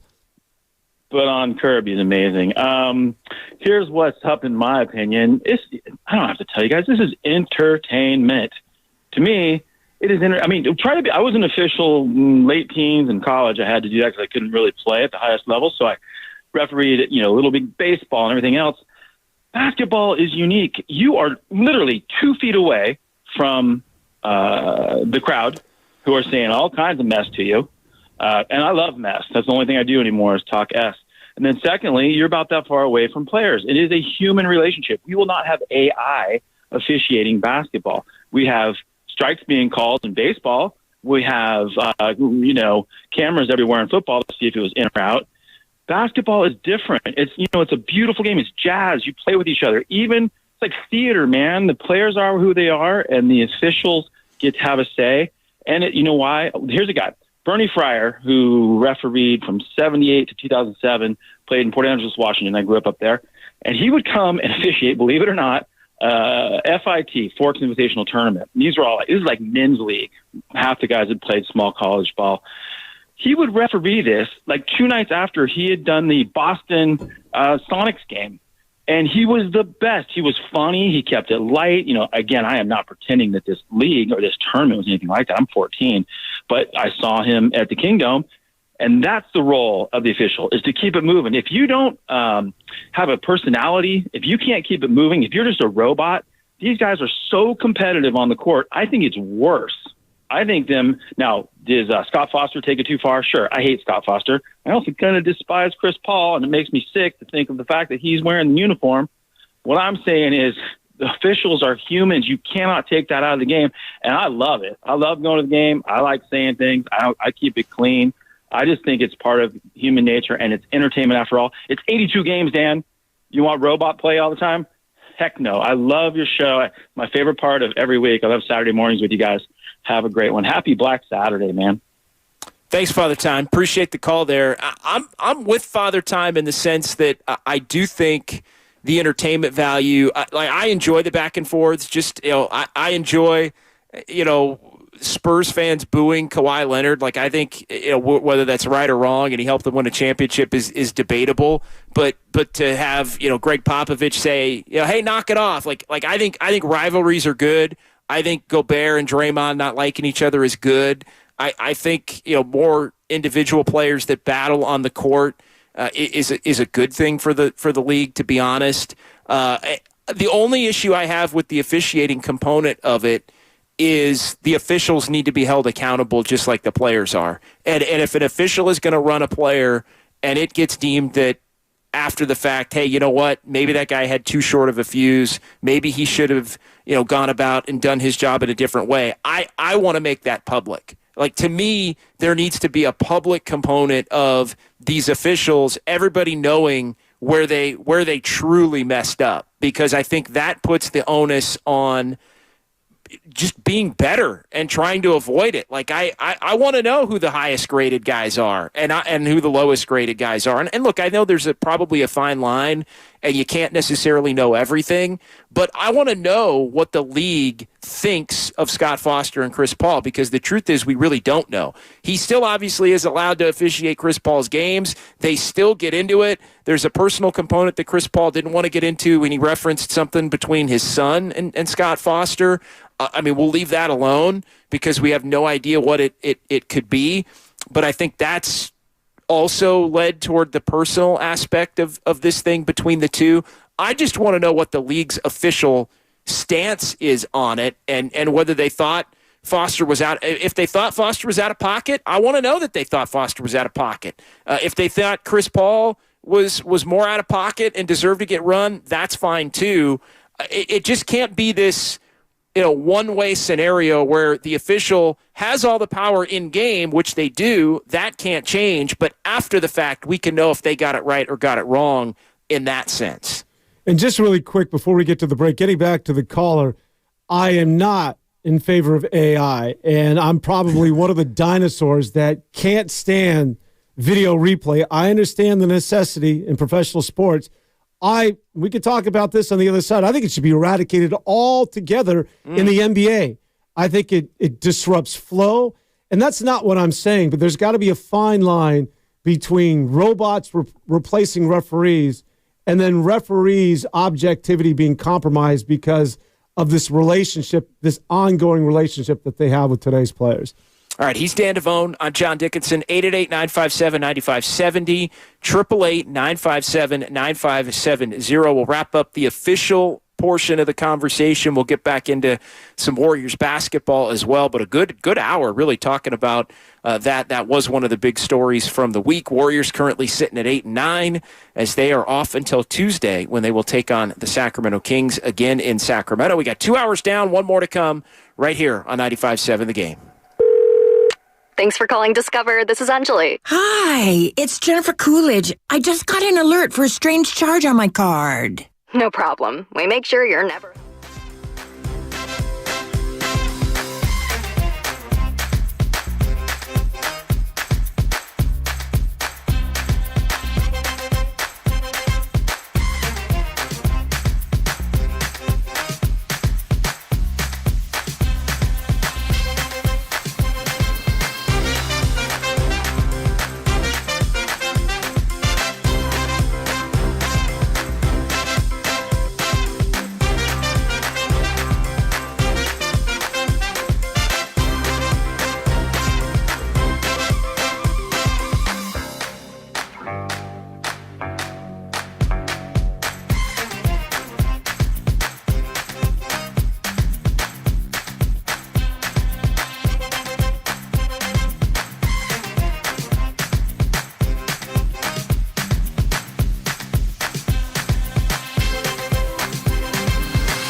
Back to the phones in a moment. It's John Dickinson and Dan Devone. Devone, good to be with you again here, trying to make some sense of just where the Warriors are at 8-9. Great conversation about officiating and the history of officials and players and specific beefs involved between the two in the discussion surrounding Chris Paul and what was going on with Scott Foster in the game on Wednesday night in Phoenix. Warriors set to get a couple of days off. They will be back on the practice floor tomorrow and Monday before going to Sacramento. They're taking today off as this ends a long string of games played here, going back to 2 weeks ago today when they started that 6-game homestand where the Warriors went 1-5. And you look at where the Warriors are here going back to the Denver game. They've dropped 7-9 after the 6-2 start, and they're currently sitting 10th in the Western Conference. A lot of text messages I do want to get to that I've kind of been bookmarking on the Comcast Business text line, but the conversation has been solid, and we've had a lot of good calls here as the program has started to jump off. So we've been a little lax in getting to the text line. So I've got a few bookmarked here that I wanted to address between now and noon as well. But what do you say we get back to the phones, Dan? Sounds good. All right, Danny in British Columbia joining us here on 95.7 The Game, north of the border. What's going on, Danny? Hey, gentlemen. Good morning. John, JD, I had the pleasure of meeting you last year. I came down. I try and get down for games from Vancouver, and you were kind enough to speak to me as you were doing your show post-game outside the brew pub. So thank you. It was a pleasure. Yeah, appreciate it. It was wonderful meeting you. I do remember that at Outside Harmonic there. Doing the post-game. Yeah, hardest working man in show business, with all due respect to Dan. Great show, great discussion. Sorry I missed some of it, but I really appreciate you bringing up the Scott Foster incident. I thought that was really. I know everyone has a bit of a love-hate relationship with refs. I totally get that. That felt very personal to me, and I know the Warriors were not playing their best, but I honestly felt those three consecutive tees just took the game away from the Warriors. It took everything away. I thought after that, those three, the game was over. I really felt like Foster affected the game. And one thing I noticed, gentlemen, is when he was making the call, he had a really angry look on his face. And I want to see if you picked up on that. So it just seemed odd that why would he be so visibly angry making that call? I don't know what's going on with him and Chris Paul, and I don't know if he would have had the guts to do that at a Warriors home game. But anyways, as I said, great discussion. I'd love to hear your thoughts on that. Thank you. Yeah, appreciate it. And yeah, the Warriors, as far as the game goes, Devone, I mean, the Warriors completely unraveled at that point in the game. I mean, they had a pretty good first quarter. They were already in the midst of unraveling in what was an awful second quarter, outscored 37-16. But the Tex in that little stretch, it really did put the game away, even though the Warriors came back with some of the young players late. It was a deflating moment, which led to a really bad stretch. And as far as the anger, I mean, it's clearly personal. I mean, it's both ways. It's personal. But Scott Foster was, not that he's right. He's saying, all right, Tech, now calm down. I mean, in some ways, it's like the Joey Crawford thing with Nelly that we referenced, where he thought Nelly was trying to intimidate. He hits him with a tech, and it's like, all right, are you gonna go back to the bench now? Well, in this case, it's almost like I'm hitting you with a tech, Chris. I let you say your piece. I'm hitting you with a tech. Now shut up. And it kept going. And it kept going, I think, in large part because it was personal. I know there's been a few people that have quibbled on the text line saying, well, no, he called him the B word after he got run. It wasn't the way that I saw it, as far as the way it had been accounted for in the aftermath. But regardless, he didn't stop talking. And when you get that first tech, you need to stop talking. And so Scott Foster had enough.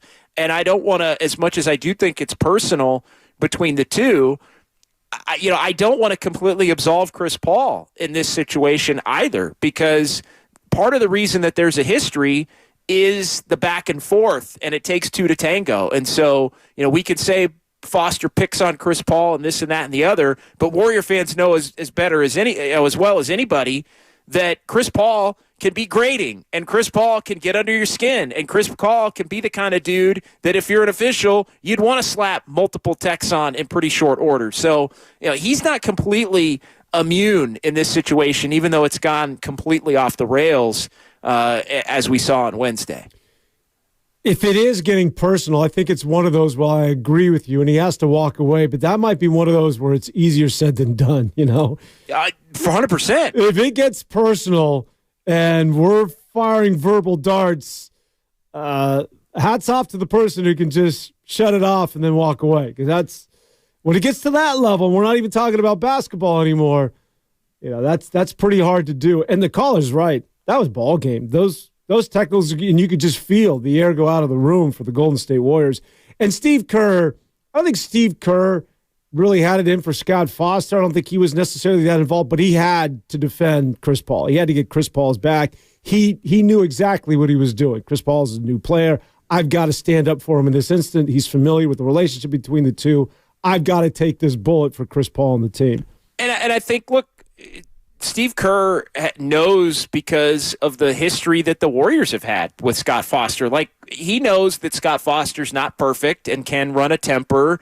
And I think the Warriors would tell you that they probably believe that at times maybe he's either made calls or had a certain temperament in games involving them to where you know that he can let a situation get the better of him and basically have a short fuse. And I think that's what happened. And so, Steve Kerr was, I think, trying to, yes, have Chris Paul's back, but also get an explanation as to, like, hey, what the hell's going on? Everybody knows the history between you two. Why can't you, as the person in the position of power, take the step to calm it down? Because really the onus is, it all works hand in hand and goes both ways. But when the person in the position of power makes the statement that he's just going to turn his back and walk away and let it go after the first tech, I do think that goes to, deflating the situation. But I can also see where Scott Foster's like, look, this guy's done nothing but badmouth me for a decade. We had to have a freaking league meeting about it. He's come at me for things. And again, without knowing all the particulars, I don't really want to take sides other than the fact that it's clearly personal between the two, between the player and between the official. Yeah, that's the operative word. And you're right. Someone's got to take the high road, and it's got to be the official. He's got to be able to walk away from that. And again, getting back to the personal, that's – look, in Major League Baseball, you got, Angel Hernandez, who clearly sucks. And he's not there are a good lot of hotheads, though. There are a lot of hot – I mean, Joe West was somebody that was always trying to make a spectacle of himself.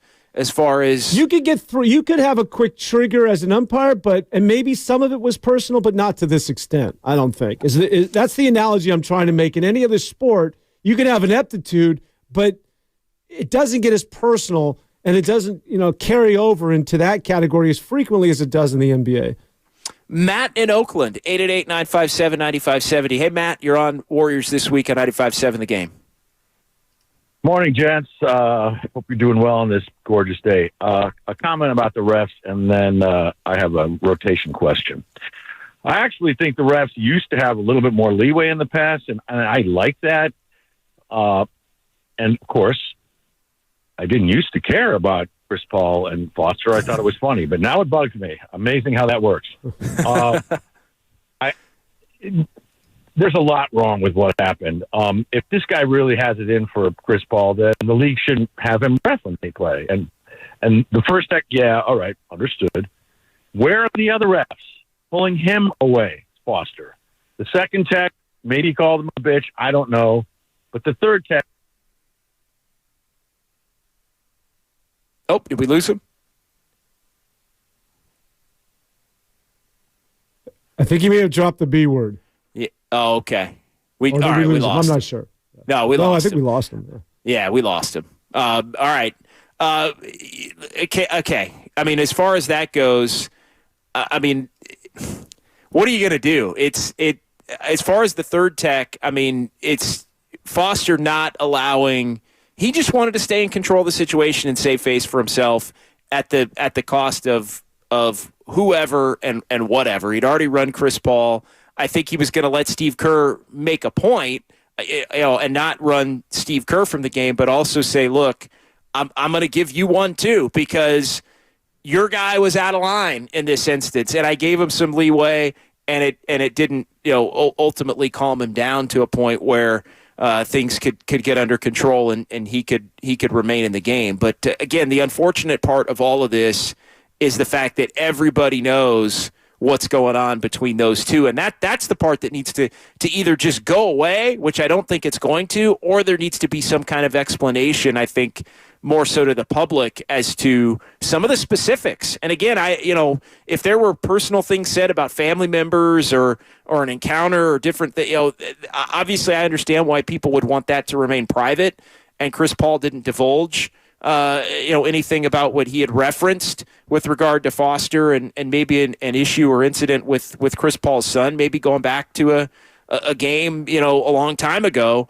Whatever that is, I feel like we should know more of the specifics as to the backstory so we can evaluate why Foster has been continued to allowed to officiate Warrior games and Chris Paul games, because I don't think that's necessarily a quality solution either, right? I mean, he's deemed to be, temper or not, one of the best officials in the league. And so he's going to be officiating the best teams in the league, which is what the Warriors believe they are and want to continue to be. So, you can't have this situation where one of the best officials in the league is just not reffing your games when you're one of the teams that's, among the top 8 teams in the league contending for a title every year. I think the fact that we just simply know his name and the fans know who Scott Foster is, therein lies sort of the problem, is getting back to sort of what maybe you mentioned earlier, is that you got to return to a level of anonymity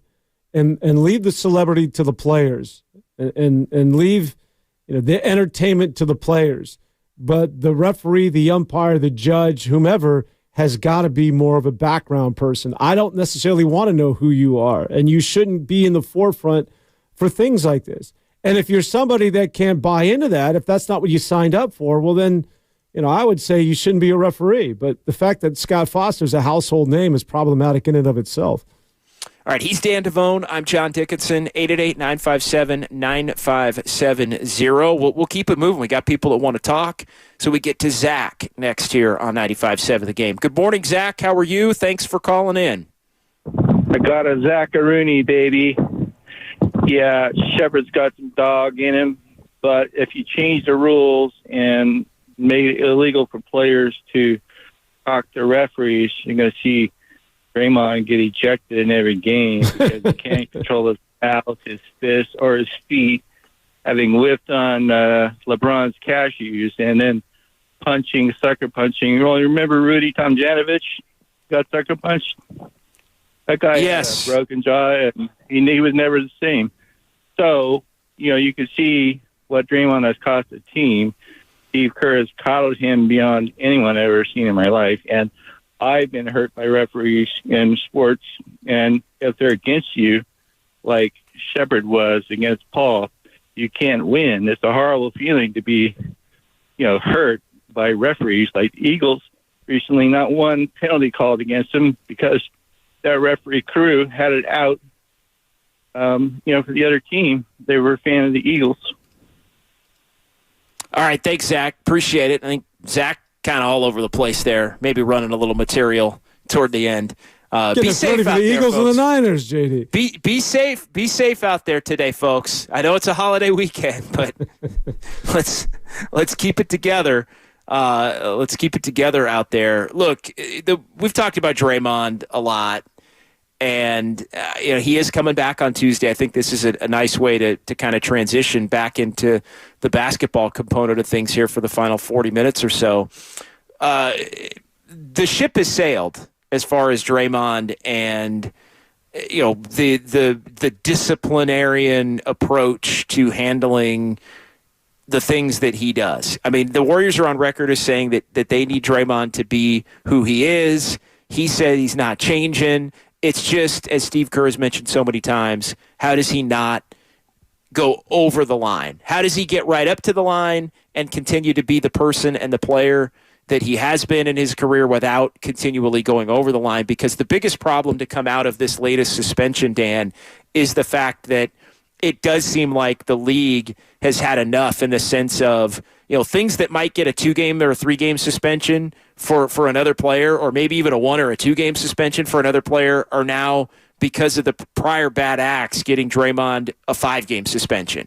And so, you can't continue to have, you can get ejected, you can get technicals, you can run hot, but doing things that are going to get you suspended for chunks of the season is not a winning formula for this Warriors team. And Draymond's absence, and maybe this hasn't been talked about enough, Draymond's absence has hurt the Warriors this season. They need him playing just as much as they need Steph Curry playing, and just as much as they need Klay Thompson and Andrew Wiggins playing better. They need Draymond Green present and accounted for and engaged for them to win enough games here in the regular season to be where they want to be come playoff time.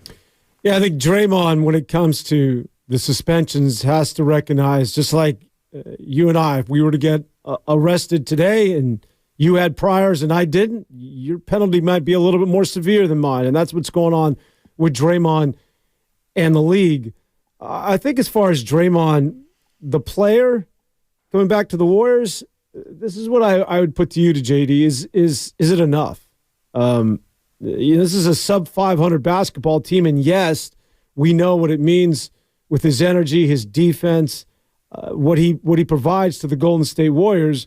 But at this late stage of his career, latter stage, I should say, because he's still, I think, an impactful player. But is it enough to put this team on track? Is the return of Draymond, the return of GP2, and maybe you get something out of Wiggins and Klay Thompson returns to Klay Thompson? Is that enough long term? Can you sustain that? And again, is that enough to get you not only into the playoffs but back to the finals? I think it can be. And look, I'm not even worried about the finals and all that at this point. It's just, can you be, and the way I look at it is, can you be top 4 in the Western Conference? I think top 4 in the Western Conference for the Warriors is a win for this regular season. To me, that's the goal. They were 6th last year. I don't think you can be 6th this year with 44 wins. I really don't. I think as deep, and it's funny, I was having a debate with a few people last night over, you think the Western Conference is better, which I do think the Western Conference is better, but all of these teams are going to beat each other up, and does that basically lower the bar into where it looks like it's mediocre? I think last year was mediocrity. I think last year the Western Conference was mediocre, as opposed to, I think this year it's actually good. Like, I think you go top to bottom, I think Minnesota's better. I think OKC's better. I think Sacramento's better. I think Houston's better. I think the Lakers and Suns are both better. Denver may not be better because of their bench changing, and they have a much younger bench, but they still are the defending champs and have Jokic and basically haven't had Jamal Murray to this point this season, and they're still 10-6 to start the year. So they are afforded some semblance of getting it together and a little bit of a championship hangover and all of that. So I think all the way up and down, as you look at the West, I think a lot of these teams are better. I think the Pelicans with Zion Williamson playing are better. Dallas would tell you that they think they're better. So, I think Portland stinks. I think Utah's much worse than they were last year. Memphis clearly is much worse. San Antonio. Like, there are 4 clear-cut teams that, are, I think, out of even making the play-in tournament, already set. It's basically, I think, 11 teams for 10 spots as far as the play-in tournament goes. But even the Clippers, who are the team that's on the outside looking in at 6-8, they basically have the Warriors record right now. And I think they would tell you that they're trying to figure things out, getting James Harden into the mix, and that they're better than they were a year ago when it's all said and done. So, that being said, does it wind up leading toward everybody winning 44, 45 games again? Or is it going to lead to teams really taking advantage of that bottom 4, and you're going to need closer to 48 wins to get into the top 6, as opposed to 48 last year, had Sacramento 3rd and really pushing for 2nd up until the final weekend of the season. Yeah, and I think it just gets back to the Warriors taking care of things that are within their control, and that is their in-house issues right now, which is how do you get more scoring, which it's a conversation that back in the day I don't think we'd ever think we'd have when it came to the Splash Brothers and the offensive juggernauts that they were. And specifically, again, this is, as much as we beat this drum, but Klay Thompson, where are you and who are you at this stage of your career? And going forward, the relationship with the Warriors, not to get ahead of ourselves, but is he in the future plans? He's, there's no way in hell I'm giving this guy a max deal, but is he somebody you bring back? And then Andrew Wiggins, how much affordability does he have before? And again, I don't know where you go. I don't know what sort of changes you can make, but how much longer can you go with his subpar performance? Because those two, as we start just about every show, are going to have to turn a corner at some point for this team to be relevant. Yeah, Steph Curry's going to have to continue to be out of this world. Draymond Green's going to have to be present and available. Wiggins and Klay Thompson are going to have to be better than they've been, clearly, and the bench is going to have to continue to play at the level that it has. I'll say Kaminga probably has to be better. I don't think he has to be a star, but he has to be more consistent and has to be better. I think they're getting about what they expected from Chris Paul and Dario Saric and GP2, and then the other younger players are playing to varying degrees when you talk about Podziemski and Trace Jackson-Davis and the like. So I think a lot of the boxes for the Warriors are checked in the as-expected category, but the big ones are still going to be Klay Thompson and Andrew Wiggins. And again, Draymond Green is also suddenly in that question mark category because some of the issues that have popped up in the past with Draymond are still there as far as the missing time and putting himself in a position where he can't help his team because he's not on the floor due to whether it's getting into it with the officials or getting into it with other players or getting into it with a teammate, whatever it is, him not being available. I mean, Steve Kerr said it to Dan Dibley and myself when he was on Tuesday here on 95.7 The Game. The Warriors need Draymond Green, flat out. They need him if they're going to be the best version of themselves. And so he's going to have to come back and be himself, but also not go so far over the line to where he's taken himself out of action. The one thing I'll say to as much as I think 8-9 right now is disappointing. I started the show saying that. I don't think this is a case where, hey, the West is pretty good and they've had issues and guys have been in and out for different reasons. Curry missed a couple games and they're 8-9. They've held themselves together. I think they missed an opportunity with the 5-2 start on the road to be pretty good at home.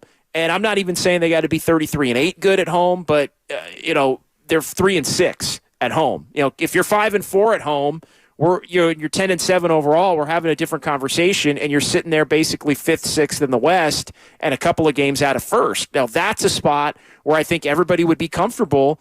And then the fine line is going to be a couple of games either way toward are things going well or things not. The thing that I do want to get into after the break, though, is this is the team. Good, bad, or indifferent, this is the team. And I think this is the team for the next 2.5 months before anything drastic comes about. So let's do that coming back. We'll get to those text messages as promised. Still have time to sneak in some phone calls. 888-957-9570. It's John Dickinson, Dan Devone here, 95.7 The Game. Hey, folks, this is it. The best weekend of the year for buying a TV. Forget inflation because now you've got deflation.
why things have changed for Golden State after the 6-2 start, with losing 7 of the last 9, now sitting at 8-9. Off day, I think a much needed one for the Warriors, and then practice time is coming, which is something that Steve Kerr has referenced a lot during the last week. The fact that with the layout of the schedule coming up, the Warriors are going to have more time to really work on things that have been problematic for them over the last couple of weeks, and it looks as if the Warriors are going to be fully healthy unless something pops up here in the next couple of days come game time in Sacramento on Tuesday with their top 13 all intact, Draymond Green back into the fold, Chris Paul back to the bench, and the Warriors trying to figure out how they can make a little bit of a push. This team, you know what this team needs, honestly? You know what gets you out of the dregs of being that 8-9, 9-8, a couple over, couple under, a winning streak. That's if this team could get on a 6-8 game winning streak, separate themselves from 500 a little bit in a positive way, then you can just withstand some of the normal, bumps and bruises, ins and outs, ups and downs of an NBA season until you can get on your next run. That's what the good and the great teams do. They have winning streaks. The Warriors had a big one 2 years ago at the beginning of the year. And the 18-2 start, I'm not saying it needed to be that, and obviously it can't be at this point, but the 18-2 start basically held the Warriors up for the entirety of that season a couple of years ago.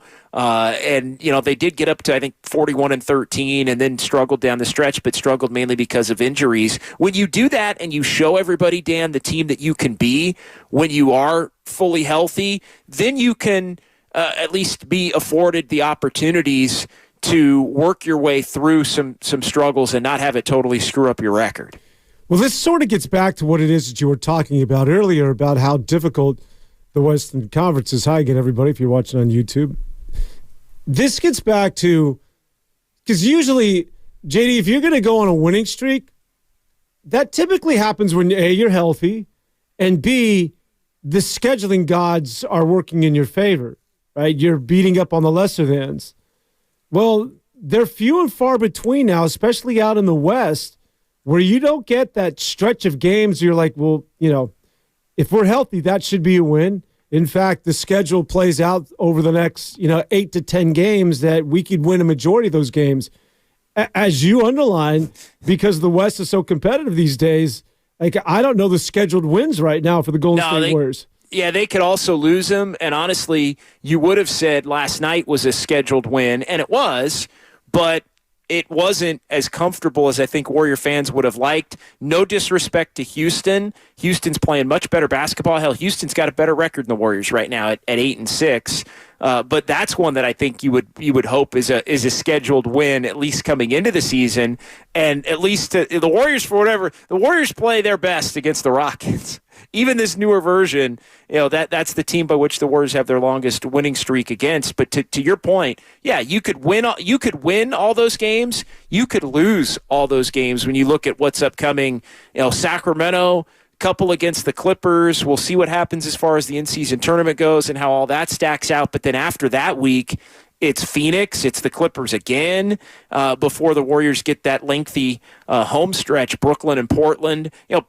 Portland on the road is probably the next one on December the 17th, but that's still Portland on the road as far as, that's a game you should still go get. But historically, Portland is one of those teams the Warriors have played well against. Different, new look, younger squad, but it can be a tough environment to play.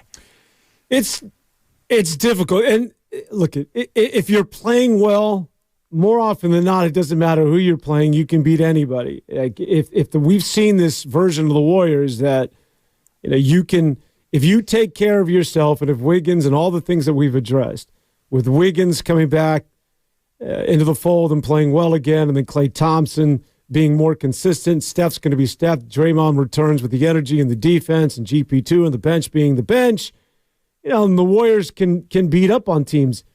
It's just a much more difficult road to hoe these days because you just can't cruise through the West and find those teams. As a matter of fact, the Eastern Conference, and we haven't said this in recent memory, if you were to weigh the two, I think the Eastern Conference now is, would you agree, is Well, where would you put the two conferences? Would you say the Eastern Conference is better than that of the West?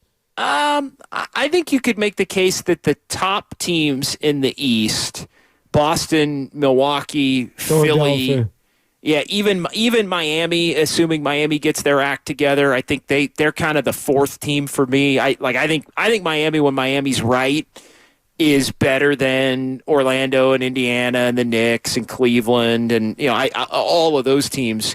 I won't get in the weeds and name them all, but I think Boston, Milwaukee, Philly, and Miami, I think there's more of a clear-cut top four that's kind of already the top four, with Orlando sneaking into the mix at 11-6. They're off to a good start.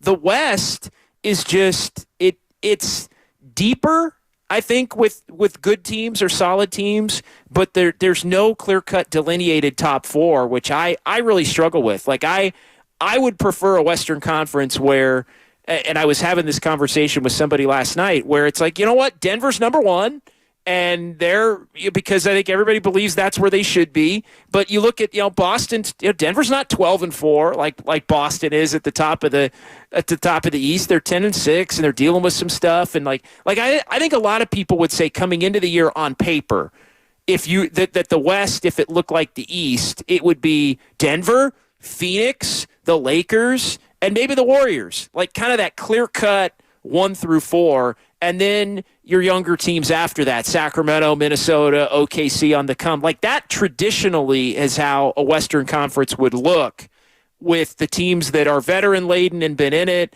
versus the young up-and-coming teams, and that to me is the difference. The East is who those top 4 or 5 teams are, and then everybody else is In the West, you don't know who those top 4 teams are going to be, because it feels like those stalwarts are always dealing with something, whether it's selective engagement, whether it's injury, whether it's drama, whether it's being a little old for multiple teams. The Warriors are not the only one. The Lakers could be deemed a little old. Phoenix, I think, could be deemed a little old, depending upon some of the guys that they have out there. So it's that fine line where it feels like the gap between the top and the rest of the pack just isn't there, and it creates this chaos where the Warriors right now are 8-9 and 10th, but yet they are 2 games out of being 5th, and that part to me feels very similar to last year, and I just think it's hard to parse through and judge and evaluate who's real and who's not when it looks that way. What will be interesting to keep an eye on is these upstarts and these young teams that are doing well right now. Do they have sustainability? And when we get to the latter part of the season and teams start to make that stretch run for the postseason, are you still going to see Minnesota? Are you still going to see OKC? Are you still going to see Sacramento? Are you going to see these younger teams, even New Orleans? Are they still going to be in the conversation, or is it going to be one of those cream rises and it just takes a matter of time before the Lakers and Phoenix and the Warriors return to their rightful spots? Or are you ready to crown these teams legit, or do you need to see more? Look, Minnesota would I think if they stay healthy, I think they can be near the top. I think they have a pretty good team, but again, it's how do these teams in the West sustain it over the long haul? That is the question. Like, is Minnesota, are they going to push and win 50 games? Like the pace that they're on right now, or maybe even more than that? Or are they going to taper off and have their stretch where they lose 7 of 9, and all of a sudden you look up and they're 13-11, and it's like, oh, they're 13-11, and then the Warriors are maybe 13-11, and then Phoenix is 14-10, and it's just like I don't think. While I do think the teams are better to the eye test up and down the West, I don't want a conference where it's 45 wins get you the 3 seed and 43 wins might get you the 10 seed. Like, I don't think that's necessarily quality. I'm not going to write it off as bad or mediocre. I thought last year was mediocrity. I think this year has the opportunity to be better than mediocrity, because I think a lot of these teams, as I mentioned, are legitimately better.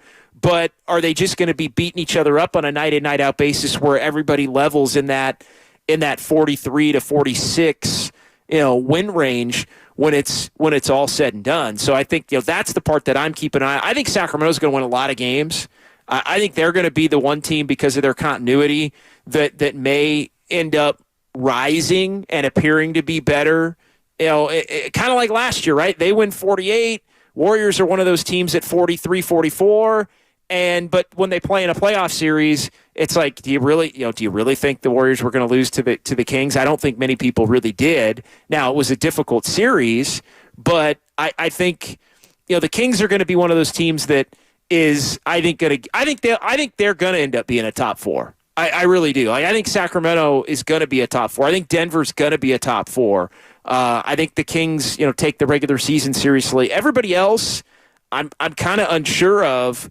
But again, that's more semantics than belief that like the Kings are truly the second best team that can make a run or get to a conference finals. I just think they're the most connected, and they're still young enough to care about wanting to be the highest seed possible. And they seemingly, for the most part, are healthy enough to make it happen.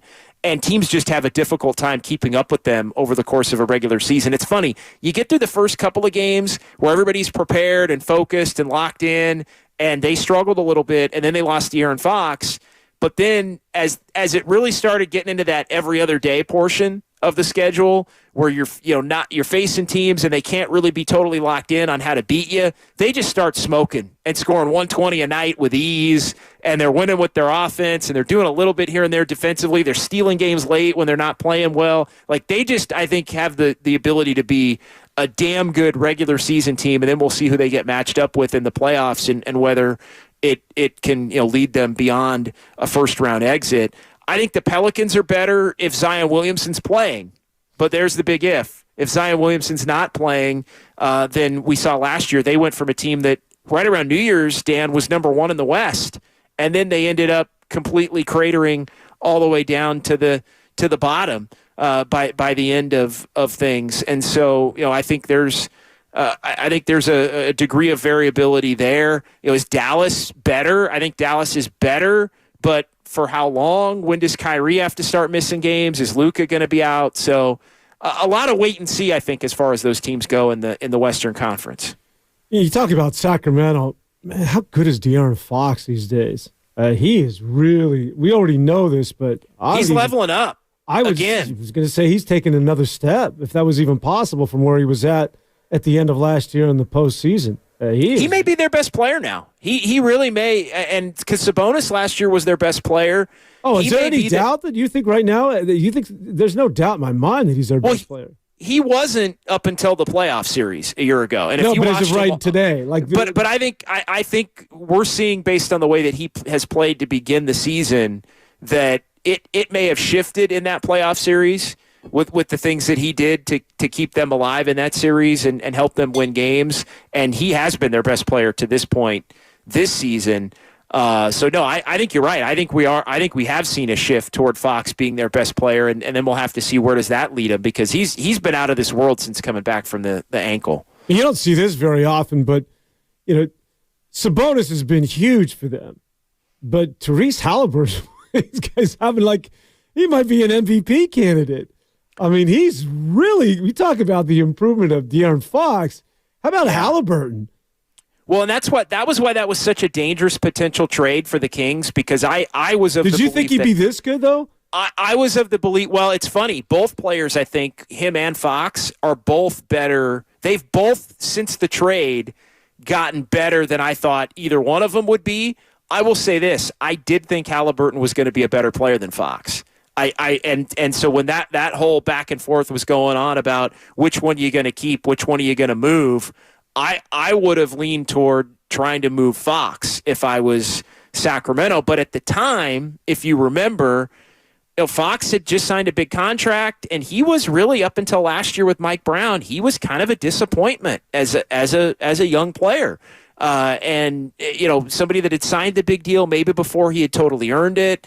But Mike Brown has completely flipped De'Aaron Fox's career to where he becomes an all-star, and now he's playing even better than that level this year, and they're winning with him as the best player, or the one in the 1A with Sabonis. So it really is, I think, the kind of trade that worked out for both teams. Indiana got themselves a superstar lead guard that they can build around, and they have to get the other pieces right around him, which I don't think they totally have yet, but he's awesome. And the Kings got a complementary player to Fox, which has not only helped them because Sabonis is so good, he gets everybody else involved, but it's helped Fox maximize his potential at a better level. The 1-2 punch of the two, they're so complementary to each other, and then Sabonis can get others involved in a way that Fox really doesn't, because he needs to be more ball dominant and look to score and push the pace and all of those things. So, Fox to me doesn't become the player he's become without Mike Brown, one, but without Sabonis being on the team with the other shooters that they've been able to space around him. So I think it's the quintessential. Both teams that trade has worked for. Both teams needed to make the move, and it's working out for both teams to this point. And it doesn't happen frequently when you have a trade like that where it works out as well as it has for Indiana. Maybe better for the Kings right now because Fox is basically become an all-star, borderline superstar. It looks like he's on that path. And they needed what Sabonis brought. Like, they needed Fox. They needed two players, right? They needed to get the Fox they thought they were drafting and signed to the big money deal. And then they needed Sabonis to be a number 1A or 2 with Fox to unlock the rest of the team. Indiana just needed a star guard to build around. And so they got that, and giving up Sabonis was nothing off of their back to be able to allow it to happen. And both good guys. And they met, listen, that may not sound like very much, but when your stars are especially Haliburton, from what I understand, when your stars are good people or they're good leaders, the potential to be good leaders, I think it means a lot. But bringing this back home in sort of a weird route to Jonathan Kaminga, because these are guys that have been in the league longer than JK. But somebody asked earlier, I think it was one of the callers, that if we can make any comps to JK of players that have been in the league for 3 years now, and where, if you were to sort of measure them against Jonathan Kaminga, these guys have been in the league longer, but as you talked about, De'Aaron Fox didn't really blossom until the end of last season. So, there's always the rush to judgment. We always keep things in the parameter of year number 3. Is he going to be a star? If it doesn't happen by year 3, it's never going to happen. It could be a lot later in his career for Jonathan Kaminga if he does become that breakout star that I thought he was going to be when I first laid eyes on the guy. I pointed Anthony Edwards. I think they were in the same draft. No, Anthony Edwards was before him. Yeah, he was 20. He was the Wiseman draft. So Edwards, it took a while where you can see, and they're not the same player, and Edwards is much further along. But as you look at him now, you can just see how things slowed down, how he's matured as a player. In that game, that second game they played where he kicked to Connolly for that 3 that was a backbreaker, the ability just to make passes like that, to draw and not to draw and pass and not force shots. The subtleties of his game is why he's an emerging star in this league. And, Jonathan Kaminga still has a way to go to be, he's not going to be as impactful as Anthony Edwards, but to be somebody that's beginning to recognize and have this game slow down and all the nuance of the game that you're not seeing from Jonathan Kaminga, hopefully. And maybe it's not in that 3-year barometer, but maybe it's in year 5, 6, or 7. Yeah, it could be. And I just was looking at De'Aaron Fox and his emergence to all-star player. He really hadn't put it – this is his 7th year. So, he's been in the league that long? Darren, I mean, I just went through because I thought it was I was a year off just in my head doing it. This is De'Aaron Fox's 7th year. So his first All-Star year was in his 6th year. Now, he's still young. He was drafted at 20. And so he's only, still at this point, this is his 26th season. And looking at Fox, and I'm trying to see, does he had it? No, he hasn't had his birthday yet. So his birthday's December. So he's still 25. He turns 26 coming up on December the 20th in a few weeks. So he is somebody that, really he got his numbers his first few years, had some injuries, was on a lot of losing teams, a lot of bad coaches. But yeah, the Mike Brown challenging De'Aaron Fox to bring it back to him to be a leader. And he is a good guy. Like, he is, him signing with the Curry brand and all this different stuff, like, Fox is really, he was one of those players that I think would tell you wanted to be pushed. And I always wondered if he was going to be capable of, he always had a little bit of too cool for me. Like he just kind of thought he'd arrived without really doing much, and he could get his points. And was he really impacting winning? And can he be your best player? And I've done a 180 on Fox with the addition of Sabonis around him, and with Mike Brown. It really has catapulted his game and his career and his leadership. And hats off to him, because I really thought initially that contract that the Kings signed him to was probably going to be a mistake, but they bet right on him and then put the right pieces around him to help him thrive, including Sabonis, who up until at least the playoffs last year was their best player. He's grew into his own being kind of the two, and now he's taken off to maybe be the number one option, and I think that's why Sacramento's so well set up. The Warriors are going to get another up close and personal look at that on Tuesday. Devone, great stuff, my man. Real good conversation. Appreciate you bringing the Chris Paul stuff to the table in hour number 2. That really helped the show move today. And we'll see. It's kind of wait and see with the Warriors, right? Week to week. Can they get on a little bit of a roll with Draymond and now Gary Payton the second back? But always a pleasure, my man. Good to be with you. Look forward to it, JD. Thanks so much.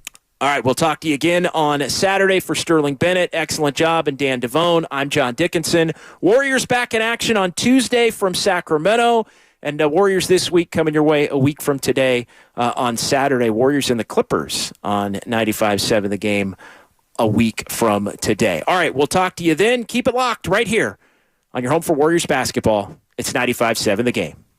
All right, folks, this is it. The weekend many of you have been waiting for. Black Friday. The lowest prices of the year on the top-rated brands of TV. Samsung, LG, and Sony, with deals up to $1,000 off. No need to buy a poorly rated unknown brand with prices like this. So what could be even better? How about video-only's better than Black Friday deals? That's right, better than Black Friday. Before you buy, check out Video Only.